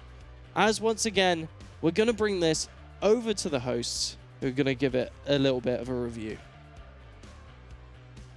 Wow, what an ending there for map number 4. NSC finding themselves in the final zone once again, but unlike our previous 2 maps, just couldn't close it out, and it's SCL Enigmas that are able to pick up the dub there. Palmer, talk to me. Enigmas, were you expecting that? I mean, I don't think anyone really was. I think as soon as we saw it was the last 2 teams alive, NSC, and we were like, oh, not again. But yeah, they overpowered the shifts, like snowballing from NSC have had their last 2 previous games. Yeah. I did think it was quite written for Enigmas because they did beat London Legion in the first contest of the game. It kind of put their foot forward and kind of pushed them in the right direction. Yeah, it was certainly a tough one for London Legion. Our Game 1 winners out ridiculously early in this one. We'll see how that affects their overall standings here. Let's take a look at it. NSC will still be right near the top, obviously, with finishing top 2, but it's not a top 1 spot. But look how close it is from 2nd to 4th right here. You can see, unfortunately, for Reason Gaming, struggling on map number 4. They were 3rd coming into that last match, and now they've dropped all the way down to 6th. Noctum still staying steady around 5th. They have a low kill count, but it doesn't make a difference because they are consistently getting placement points. NSC are miles ahead of the game. 41 eliminations. Resolve only 10 behind, but they are still so many points away. And that's the problem right here. For the rest of the lobby, the rest of the lineup, NSC just having such a big lead over everyone else. They look like they might just be a bit insurmountable at this point. Might be hard to catch up with those right at the top there. 81 points, as you mentioned. Enigmas, though, in second place. I believe that's certainly something that's worth heralding here, because coming into this map, they weren't really on anyone's radar. They'd had some cool moments. Obviously, Aston with that sick 3 versus 1 play that happened in the last map. But this time around, again, Aston coming up huge. Resolve specifically was his victim this time around. And yeah, he was able to destroy those. And obviously, when you've got Tyler FPS the likes going up against that, so that's no easy task. So I've been very impressed actually with Aston, and a big reason why Enigmas are able to find themselves now in the top 3 of the standings. Yeah, he's been a really consistent sort of post and doesn't really let anything sort of rattle him. If we go into the replay, they did get 2 knocks. And then they were traded with another, and it did look like it was going to flip for the side of NSC. And then it came down to the slow 1v1. Yeah, it was close here in this final zone. It was a 3 versus 3, then a 2 versus 2, then a 1 versus 1. It was tense. Way more close than NSC thought they'd be finding things, considering how the previous 2 maps had gone. But at the end of the day, the clutch factor from Enigmas, and what's exceptional about this, from where I'm sitting here, we hyped up Aston as being a great member for Enigmas and being that catalyst for their success. He was the first one to fall here. He was the first one from Enigmas to fall, and it was the rest of his team that were able to pick it up and secure the victory there. And yeah, big surprise coming through there for Enigmas now, SCL Enigmas, to find themselves in the top 3. They now have the silver medal coming into our last map here. Again, NSC are probably a little too far gone at the top, right? 80 points with no one else. I think it might be impossible, even if they do drop sort of a 20 bomb. Are there ways for NSC to lose points? Yeah, if that was a thing, maybe. We can take some off. If you donate a little bit more, maybe we'll take some off NSC. That's it. That can be that can be our donation goal. Remove points from NSC. Yeah. Maybe that would not be cool. But yes, we've already raised a lot of money so far. Speaking of that donation goal, so I believe are in around 750 towards our £1,000 mark. So very impressive. Yeah, you guys have done fantastically. It's been brilliant. Yeah, 755 is the specific number, and if we can get anywhere close to that 1K, then that would just be superb. Like it's honestly completely blown our expectations out of the water so far of how much we raised. So thank you so much if you've contributed, and if you've just been sharing the stream or spending your time watching the stream as well. Thank you so much for being here. We're going to spend some time talking, watching Jasmine and her story of special effects to see just how special effects can affect those less fortunate.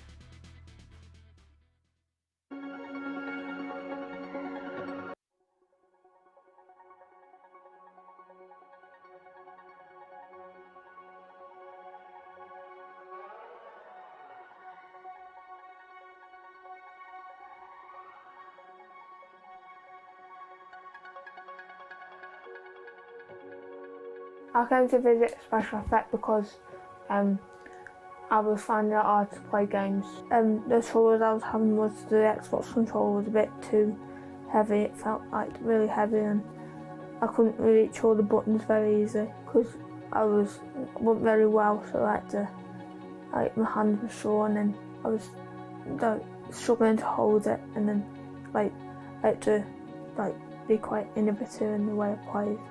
But then when Special Effect came, it made it a lot easier to play. I was able to test out multiple controllers and pick out the best one for me and how it worked best. The adaptive controller is good because it has every single port that you need, so you can have as many buttons plugged in as you want. They're customizable so that anyone can play it. Because there's multiple controls you can get, anyone can play them and have the full experience of a game. I like gaming because you can sort of escape from reality. If you're having a bad day or something, you can turn your Xbox on and then it sort of clears your mind a lot. My favourite game is Forza. It's my favourite because like it's realistic and you can ride around and do whatever you want, really. My favourite fast cars are Porsche, like the 911 T3 Turbo. It can go to like 108 miles per hour. I like fast cars.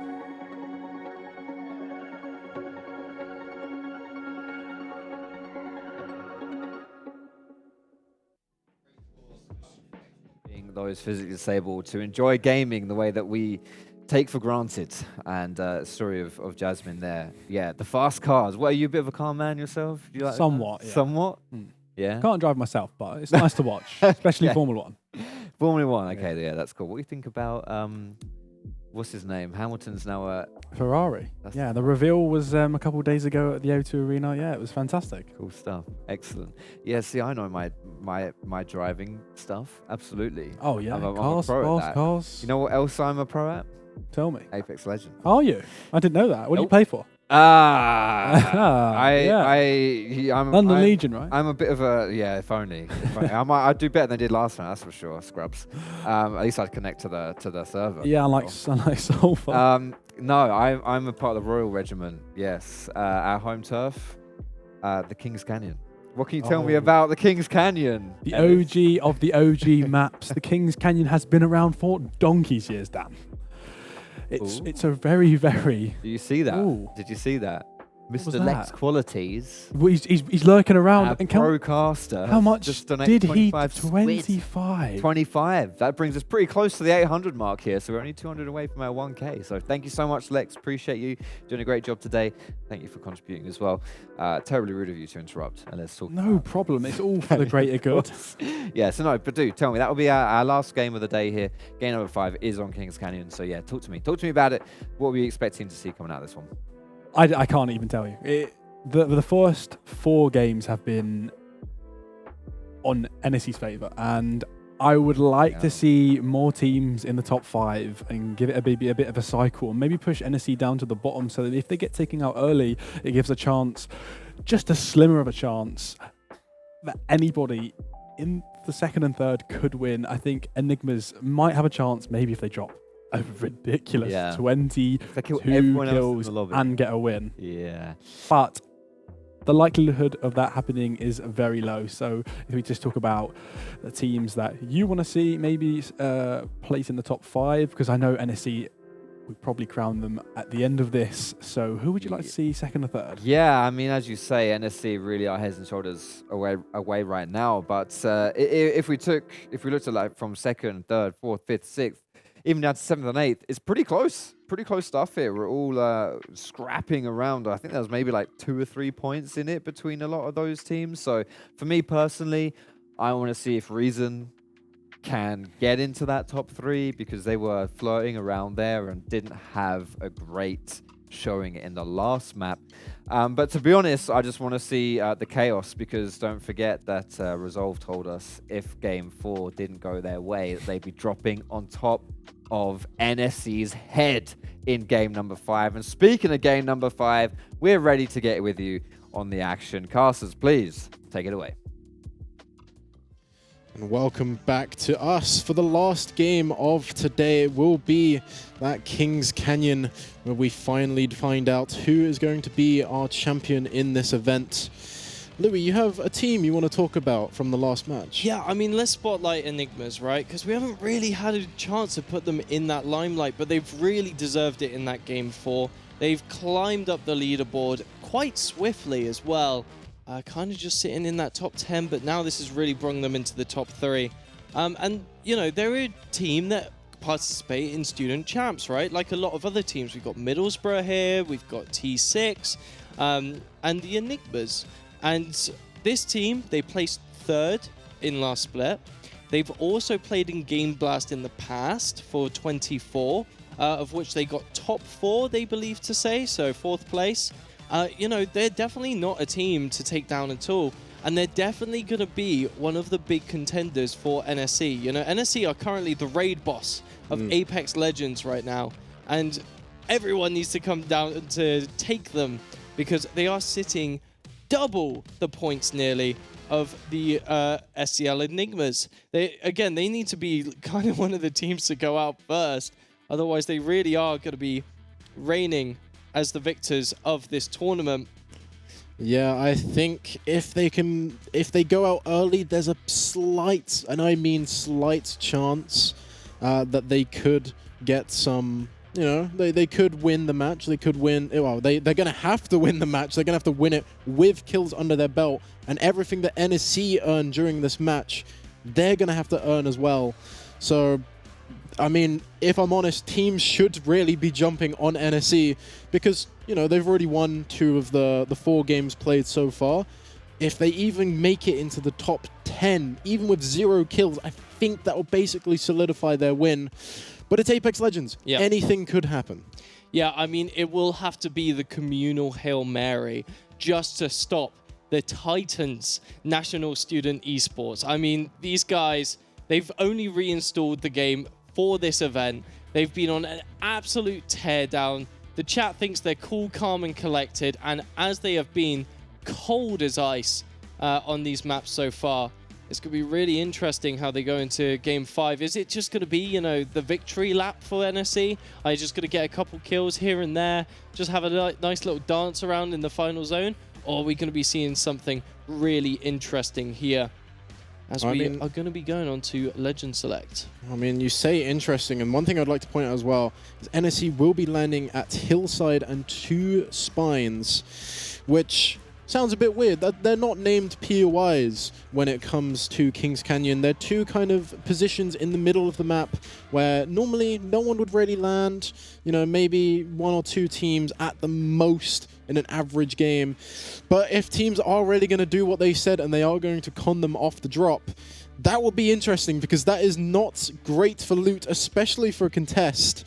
So now we have Legend Select. We're going to see what teams are running, and eyes are going to be, for at least me, on Team NSC. They're going to pull out, I believe they've run the same team comp throughout the whole thing. Sulfur is back also. It looks like, though, from the picks from Legion, that they're going to be playing very aggressive. They need kills if they want to continue reigning their championship.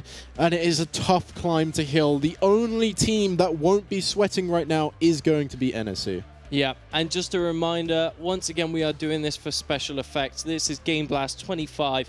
Make sure you donate. This is the final game to do it. We have raised up to £800. Thank you so much for the recent donations. 200 more to go. It's the final push as we go onto the Kings Canyon, a fitting name for a map that is going to be crowning the best team here for the Apex Legends Gameblast25 tournament. We're seeing everyone drop down. Jordy and the rest of the crew of NSC are actually going to be uncontested. Yeah, I mean, even that whole northern side of the map seems to be quite uncontested, which, I mean, to be fair, the zone is going to be pulling towards that southern side. But it doesn't matter about zone. We're seeing Resolve and Noctum take a fight. They're friends in the esports world, but they are enemies here on the stage. They're going to be trying to fight. We're going to throw it to a Resolve listening to see how they take this fight. Crack dash. One's on the top there. Oh, Newcastle weak. I'm going in. One's up the top still. One's up the top still. Okay. Newcastle one. Dead. Here. Left. Nice. I can shoot him. He's 1 HP here. Where is he? Here somewhere. Yeah. Right here. Dead. And last one was above. I think he might be running away. Yeah. Good job. Nice work, boys. Sorry, Jack. Resolve had one mission in mind before this game started. Our producer Finlo was messaged directly saying that Resolve were going to take a fight to this side of the map, and they did. Noctum do manage to run away, but I just love that. Sorry, Jack. as they just take down in that listening. Really well played. Some esports love. But Noctum Esports, I mean, they're not out. They still have Sarah to come in clutch here on the Loba, but is she going to be able to find anything? I'm not sure. This is a really difficult position to be in, and I don't think Resolve have fully concluded their little spat. As they're going to be putting eyes onto EXO, who are currently at the pit. Not amazing loot, but it's going to be a good rotation to say the least. Yeah, I mean, this is Map Room. Map Room is, in my opinion, probably the best POI, because in the middle of this map, you can see it to the side there, there's a nice big overview of the entire map. This is Crypto's room. Not only does it tell you how many teams are also inside the building with you, which is one of Crypto's passives, but if you scan the recon beacon inside of the building, it will tell you where the next zone is and where every single player in the match is at that moment in time, which gives you an unbearable amount of information, and that is what Apex Legends is. It's about minimizing your RNG, getting into those zones, and information is the biggest thing in any fight, in any rotation, in any decision at all. Yeah, and here we see EXO looking to push here. No one to be spotted. They're taking this slow and steady, though. I think they actually see someone. Who are they fighting against, though? We're not quite sure. Just a bag of mysteries right now. It's actually going to be Oxford Uni. It's looking to make a nice rotation here. Instead, up on top of Crypto's map room. Oh, and they see someone on the bridge. Only a 1x scope to look down. They could be going for those tag shots. Don't want to give themselves away, but the bullets have already found them. Instead, Watson is the first to go. And it's the Enigmas. The Enigmas are the ones to take that down. Now, they won't be able to get the kill. The Ash did manage, or let them get a reset. But this is amazing. We're actually going to throw it into a listen-in to see exactly how they're going to take the rest of this fight. Yeah, well, I'm going to put an evac now. Come to me. Yep. Ring info, yes, no?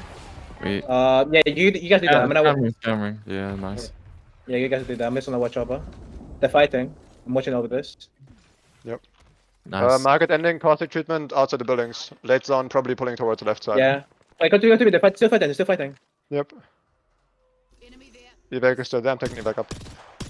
They're on blue already. Yep. And they're still fighting on the ground. Yeah, they're still fighting. I think they're still fighting, yeah. I'm 10 seconds behind, please watch out. Yep. Yeah, I'll do. Alright, you watch out. I think they finished. Okay. They're over there. They're in the mapping. All three of them. I'm going left. Right. There are three of them. Kind of split. They got over. Slow and steady. Enigmas are looking to hunt down their enemy, their rivals, here on Kings Canyon. A nice little snipe here. Poor bird. Yeah, I mean, they're not part of the enemy. Come on, man. What are you doing? But they are going to provide more Evo level, especially going from blue to purple. It takes a long time. So fighting the environmental characters is going to be a nice way to do it. But it's not going to matter when you have a fight on your hands. They have been hunting down this team for quite a while.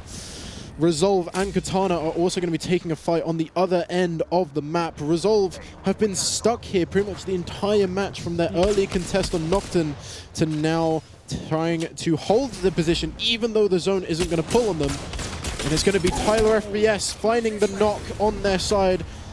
A really bad TP, but it's not going to matter. They will be able to get a shield bat off. And they did actually find the snare, which is going to hold back there's going to hold back the other Ash, and the other Ash is going to fall too. It's just down to Vex on the fuse. Not a great legend to be on his own. He hasn't got much survivability when it comes to being on his own, but he has managed to find a way over towards Octane's Gauntlet and is going to maybe survive unless Resolve get a glimpse of him. Yeah, Vex not on COD right now. He's on Apex. As he's getting caught out here. Resolve team looking strong, looking healthy as they're coming out the zone. Not getting sliced down by Katana. Instead, it's going to be Squirrel getting popped there. And Resolve, yeah, they are sitting in a very comfortable position. But is it going to be enough to bring them to the top spot of the leaderboard? Again, we've got this NSC Giants team that currently we haven't actually seen yet. No, but they're still alive. They're still alive. They're playing it slow and steady. 16 squads remaining.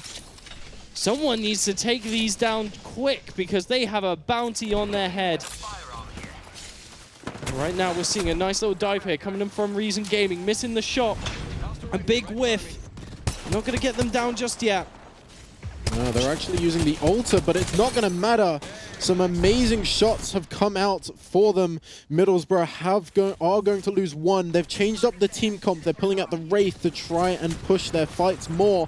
But it doesn't matter because they're the ones being pushed on. They can't find any knocks. It's going to be a 3v1 for that Wraith, and they slowly get taken down. They are going to be able to find the Q and go up, but I'm not going to say it's going to take long for them to survive. They do a few moves, but Middlesbrough are going to be going out in 16th place. Yeah, I mean, that is going to be putting them in the middle of the table here for today's tournament. Middlesbrough are out for the count permanently now, as we finally see eyes on NSE, which are placing 12th in this tournament so far, meaning they've been quite slow on the uptake. We're definitely playing this very, very steadily. But that's the thing, they don't need to play aggressive. They don't need kills on the board. They just need to get the odd few points. Every point that they get is other points that every other team has to get more than them. And they're already about 20 to 30, I think about 30 points ahead of second place. So we'll have to see how they make their rotations. They're going to be in the zone for now. No teams are going to be around them, really. ExoClan are going to also start thinking about their micros now. They're going to use the Loba shop, get themselves some shopping, you know. Black Friday sales, maybe. In the black market, definitely. As ExoClan currently placing 5th. Ooh, Ghosted Guy! Coz versus Storm Broadcast is actually going to get a kill off screen. That's definitely a bit of a rivalry right there. Yeah, and we haven't really seen much out of College of Esports. Nocturne Esports finally, after being conned on drop, are going to drop in 14th place. Bye-bye, Jack. Bye-bye, Jack. Sorry, Jack. But we'll continue to see these teams rotate now. We're CRC also going to fall. Another team that had a chance to make those top positions now going to be stuck towards that middle of the board. Enigma's still alive with a couple kills on the board as well. Resolve go out as well in 12th place. We've gone from 16 teams to 11 in seconds, and we see more fights. Storm Broadcast are also going to go down. We've somehow lost about 6 to 7 teams in a matter of seconds. I'm not sure how. Maybe the zone has put them on top of each other. Maybe they've decided to take a bit of fights. You're going to see Spire Scrims, who have actually managed to get themselves finally some kills on the board. I don't think they've had any until now. Maybe this is the game that they win. We know for sure they can't win the entire tournament, but if they can win one match, they're looking for it to be this one. For sure. I mean, you know, Spire Scrims, they have a redemption game to play for sure. Maybe this could be it. As we're going to go to Fnatic now, who we haven't seen so far in Game 5. Let's tune in to see what is cooking in the comms. We don't have to go straight. There. There's a squad in this crossroads. Maybe we play on me and we go into zone instead of No, we red. don't. No? We can ult. There's loads of places we can come out here. Look where the zone is. Come. The zone's like close to us. Are you alright there, Shane? Yeah. I'm just that's a different squad. That's a different squad. Yeah, I'm poking from far. Like we are so safe. We're chilling. Yeah. We're just gonna have to move up to this next door once the zone comes in, right? Yeah. And then we've got a few options from there. We can go up the pipe, or we can go across. Do you want to walk up? No, I think we're sweet here for a sec. Okay, yeah, we can walk up, but I'm just holding our back door until the zone closes. Like there's no one in front of us right now. I'm not seeing anyone. All the bins are reset. Yeah, once again, Fnatic, this is their staff team, not their Japanese team. Neil have just been taken out. Yeah, they have. By Reason Gaming. Oxford as well, a team that seem to vary in how well they play. They have actually died to zone by EXO. So there's going to be more points on the board for EXO. They're looking to get some more points on the board because that's what you need. You need these points on the board. But I can also see Milo getting a kill onto Vex. It's going to be more points for NSC. If Enigma's full here, that is going to basically be game for NSC. And NSC are still alive in this match. I think we're at a point now where unless Enigma's takes out the entire lobby, it is going to go NSC's way. Yeah, I mean, they have been the Titans once again. This will be the victory lap. But who is going to come on top for the ultimate game of Gameblast25 here on Kings Canyon? Crown is still waiting to be placed on someone's head, yeah. But I think we are reaching this point where unless NSC fall now, I think I think this is one of the first times that I won't be a caster curse. Ooh, look at ExoClan, they're taking so much damage, which I believe to be is from NSC. So they're taking a lot of pot shots down. Barrage falls, but doesn't quite land onto the ExoClan. Still holding the gauntlet here. 8 squads remaining, and they're going to be fighting into one very shortly. It will be fight here as the shots are going down. We're actually seeing a fight between Fnatic and Enigmas. Whoever comes out of that is going to be a really important fight as well. As Enigmas are pushing the charge, but they're about to get third-partied. It's just Caps remaining. They need to stay in this if they want to be able to climb to the first place leaderboard. Caps, though, is on the run. He's the last man standing. Oh, and the shots go through. The free cam is going to watch as the fight is still going through. Exo now join the fight. And Fnatic only have 2 members remaining as well. And Wazza, oh, nearly fell off the map. They're struggling to get back up. The zone's going to kill them eventually. They aren't able to find the way up. The zone does take down one. Is going to take out Fnatic. But we did also see Enigmas did go out. And NSC are still in the middle of the zone. No one's looking at them. No one even probably knows that they're there. They're just getting free kills with that Kraber on the altar. Not only have they had a dominant performance throughout this entire event, they're also still proving why they are the best. We have Koz now looking to try and get some more points on the board. Finally, get away from that last position. They do. That was an amazing... Slippery in the market right now is Wabam, the last man standing for Koz. Is he going to be able to clutch up here? There's still another squad to fight as he's having to bob and weave through, looking to shoot, but he does not score. Instead, it's going to be Reason Gaming taking another team down into the market here. You know, Reason with Enigmas going down a bit earlier. Oh, that's really nice. And it was quite a nice shot. Reason are probably going to be able to find second if they can win this match. Like we say, I think it is confirmed that NRC are going to win the entire tournament, but there is still 3 teams trying to stop them from getting even more points on the board and get more points for themselves. Yeah, I mean, once again, it's just down to NSC who are placing so well. And right now, I think there's only 1 member of EXO, if I'm not mistaken, and they're right below NSC. Yeah, they're just going to be hiding. There's not much they can do. NSC have been left alone this entire match. Haven't had to do anything apart from get a bit of pop shots. They're going to be throwing an auto teleport out early. Not only will this mean their second teleport can start, their teleport can start recharging again, but if they ever get in a sticky situation, they can get out. And there's the EXO player hiding right below them. There's 2 of them. They don't know, though. They don't know just yet. As eyes are on Reason Gaming, they might be the ones to spot them instead. Currently on the rooftop of Market. They don't want to be picked out here. Because right now we're seeing Matoshi from Enigma. NSC have Jordy's jumped dropping down, he gets picked off. NSC are down to 1. And right now, it's looking so dire. Jordy, the first to go. Banner up.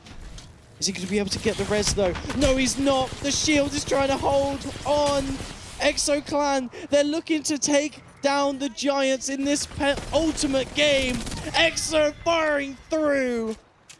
Katana are actually going to fall before NSC. NSC did manage to get away. And there we go. But they do fall. It's going to be Reason looking to get this win. I believe it's a 3v2 against EXO.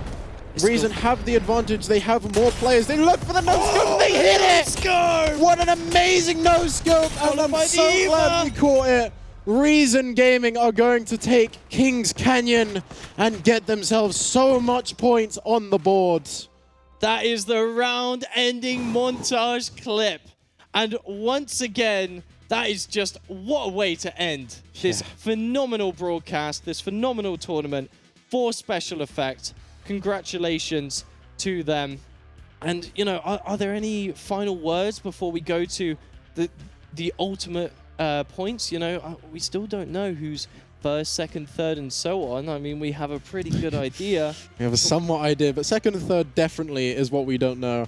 I personally would like to say thank you to everyone behind the scenes. We don't get to see them. Obviously, you get to see us and the hosts, or actually, we're being told just to go straight to hosts. Yeah, they don't want us anymore. That's going to be the end of us. Thank you for everyone who donated during this event. Is there anything you'd like to say last? We're 200 away from the goal. If anyone can make those final Hail Mary donations for this spectacular cause, it would be widely appreciated.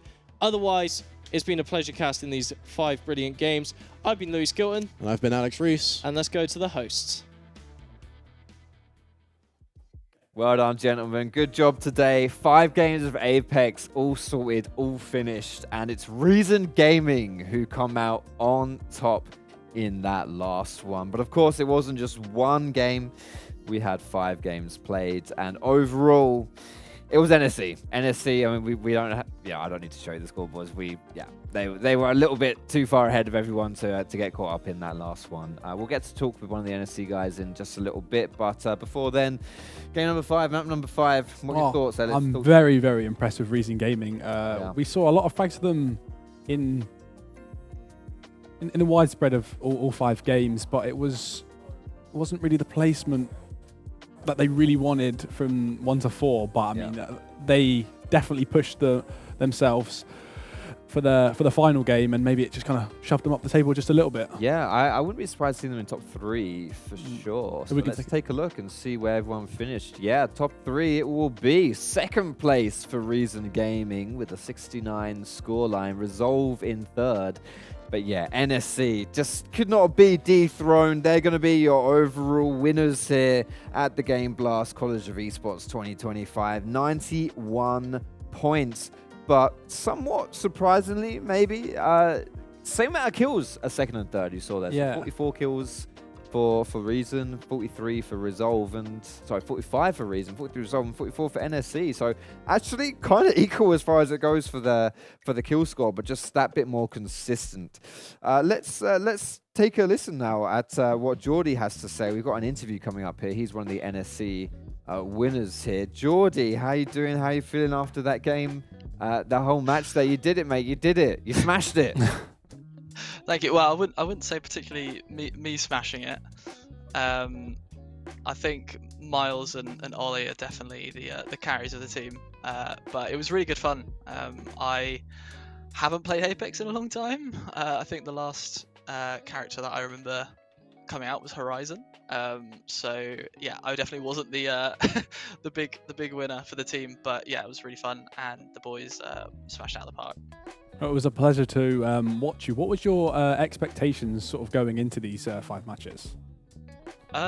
Honestly, not much at all. I knew that obviously Miles had a lot of experience in sort of the high competitive play, so I was expecting him to do well. I knew Ollie played it for a very, very long time. I was hoping for like a top 5, to be honest, but yeah, the boys are OP basically.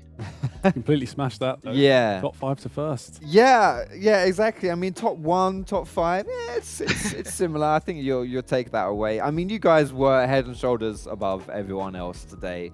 I don't want to glaze you too much, but so let's bring you guys down just a peg, shall we? And tell me about some of the teams that you faced today. Who gave you some stress? Who made it difficult for you? What were the nameplates that you kind of dreaded popping up here today?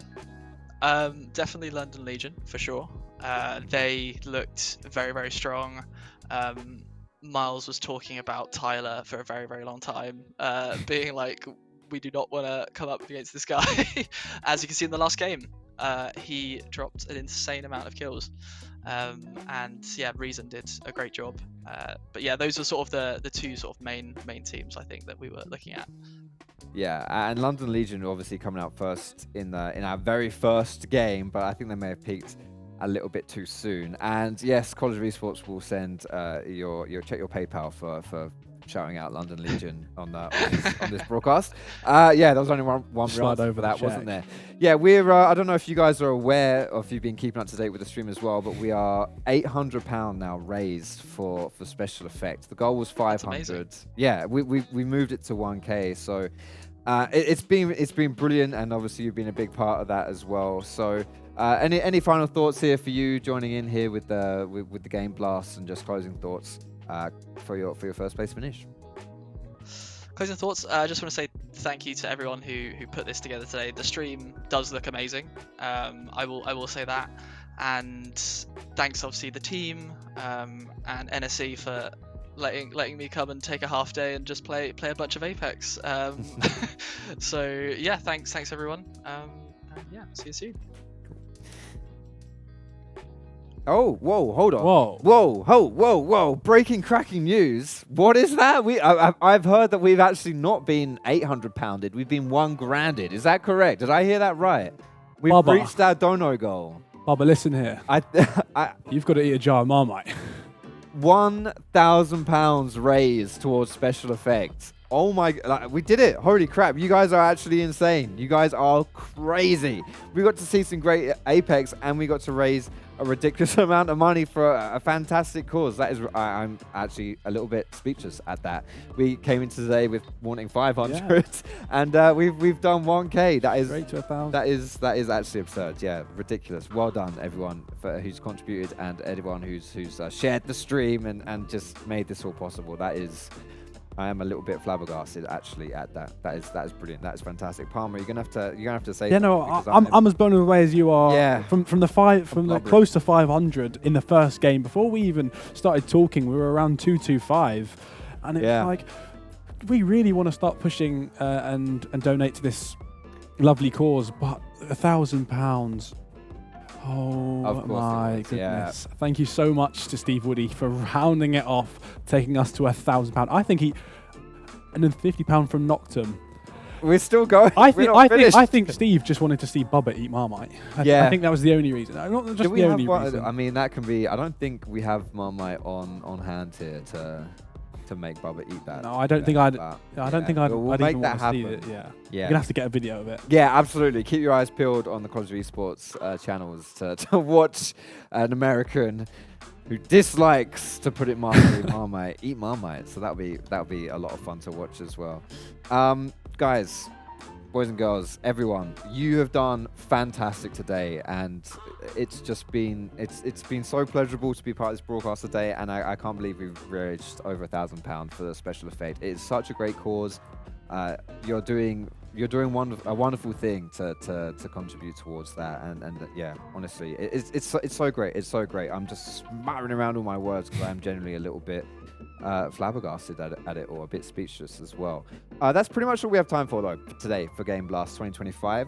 I've had a fantastic time being here, and again, you guys have done fantastic raising money. Palmer, thank you so much for being here as well. No problem. You've been a pleasure. Yeah. What's just closing thoughts, mate? Talk to me about your day, how it's all been. Oh, I mean, what a set of games. Thank you once again to all the teams, and thank you for Game Blast for letting us host. It's been absolutely amazing. And thank you to production as well. I don't forget you. I love you always. Yeah, they're all right, I suppose. As a reminder, College of Esports, it's all student run. All been student run. They've done a great job as well. And yeah, it's brilliant. Thank you to the production for making it all happen. The casters for doing a fantastic job there. And all the teams, of course, participating and making this possible. And those who have put time and effort into this Game Blast 2025 here and beyond. I've been Dan Fodrick Wright, of course, joined by the resplendent Ellis Palmer. Thank you for being here. Thank you for watching. Thank you for contributing. Well done on getting that goal. And we'll see you next time. See you later. Take care. Jada's always wanted to play computer games, but never been able to. Jada's got cerebral palsy and finds fine motor skills very difficult, so the hand controls are extremely difficult. As I got older, my muscles get weaker to the point where I can no longer use a controller.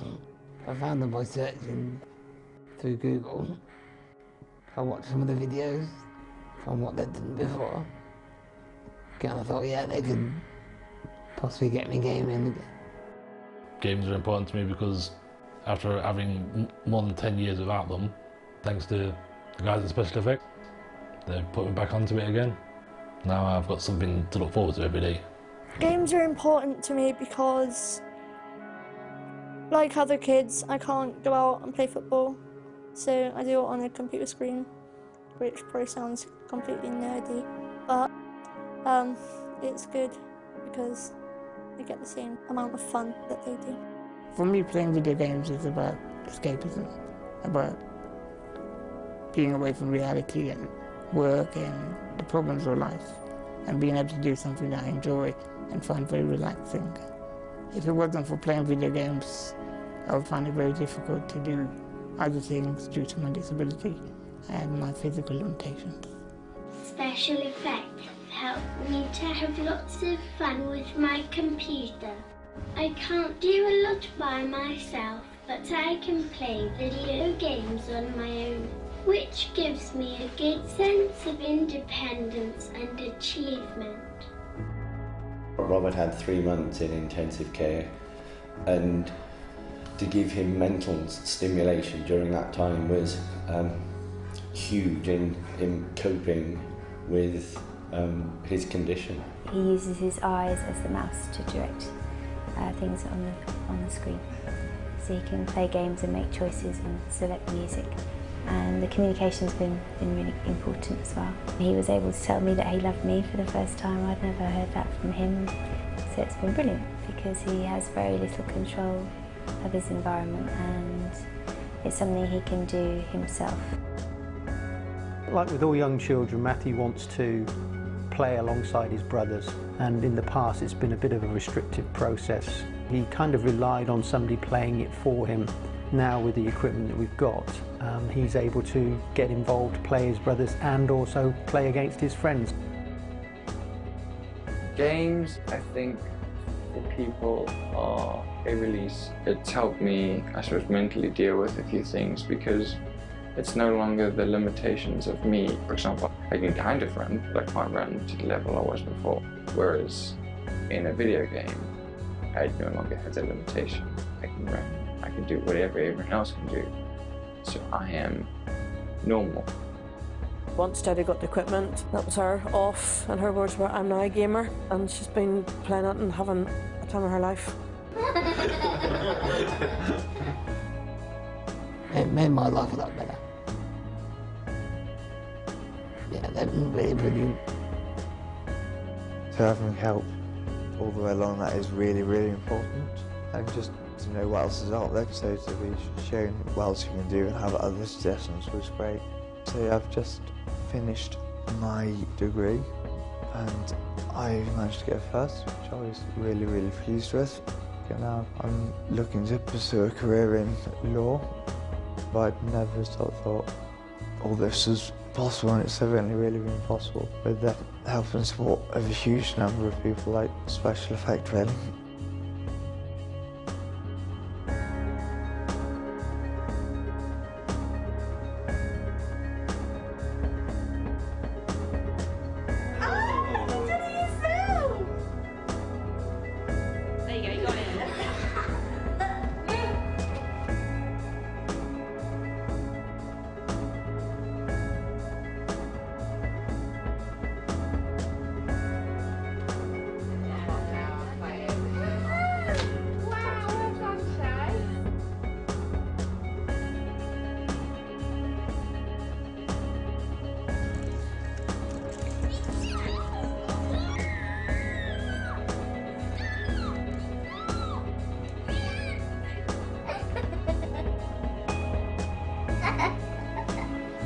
Hehehe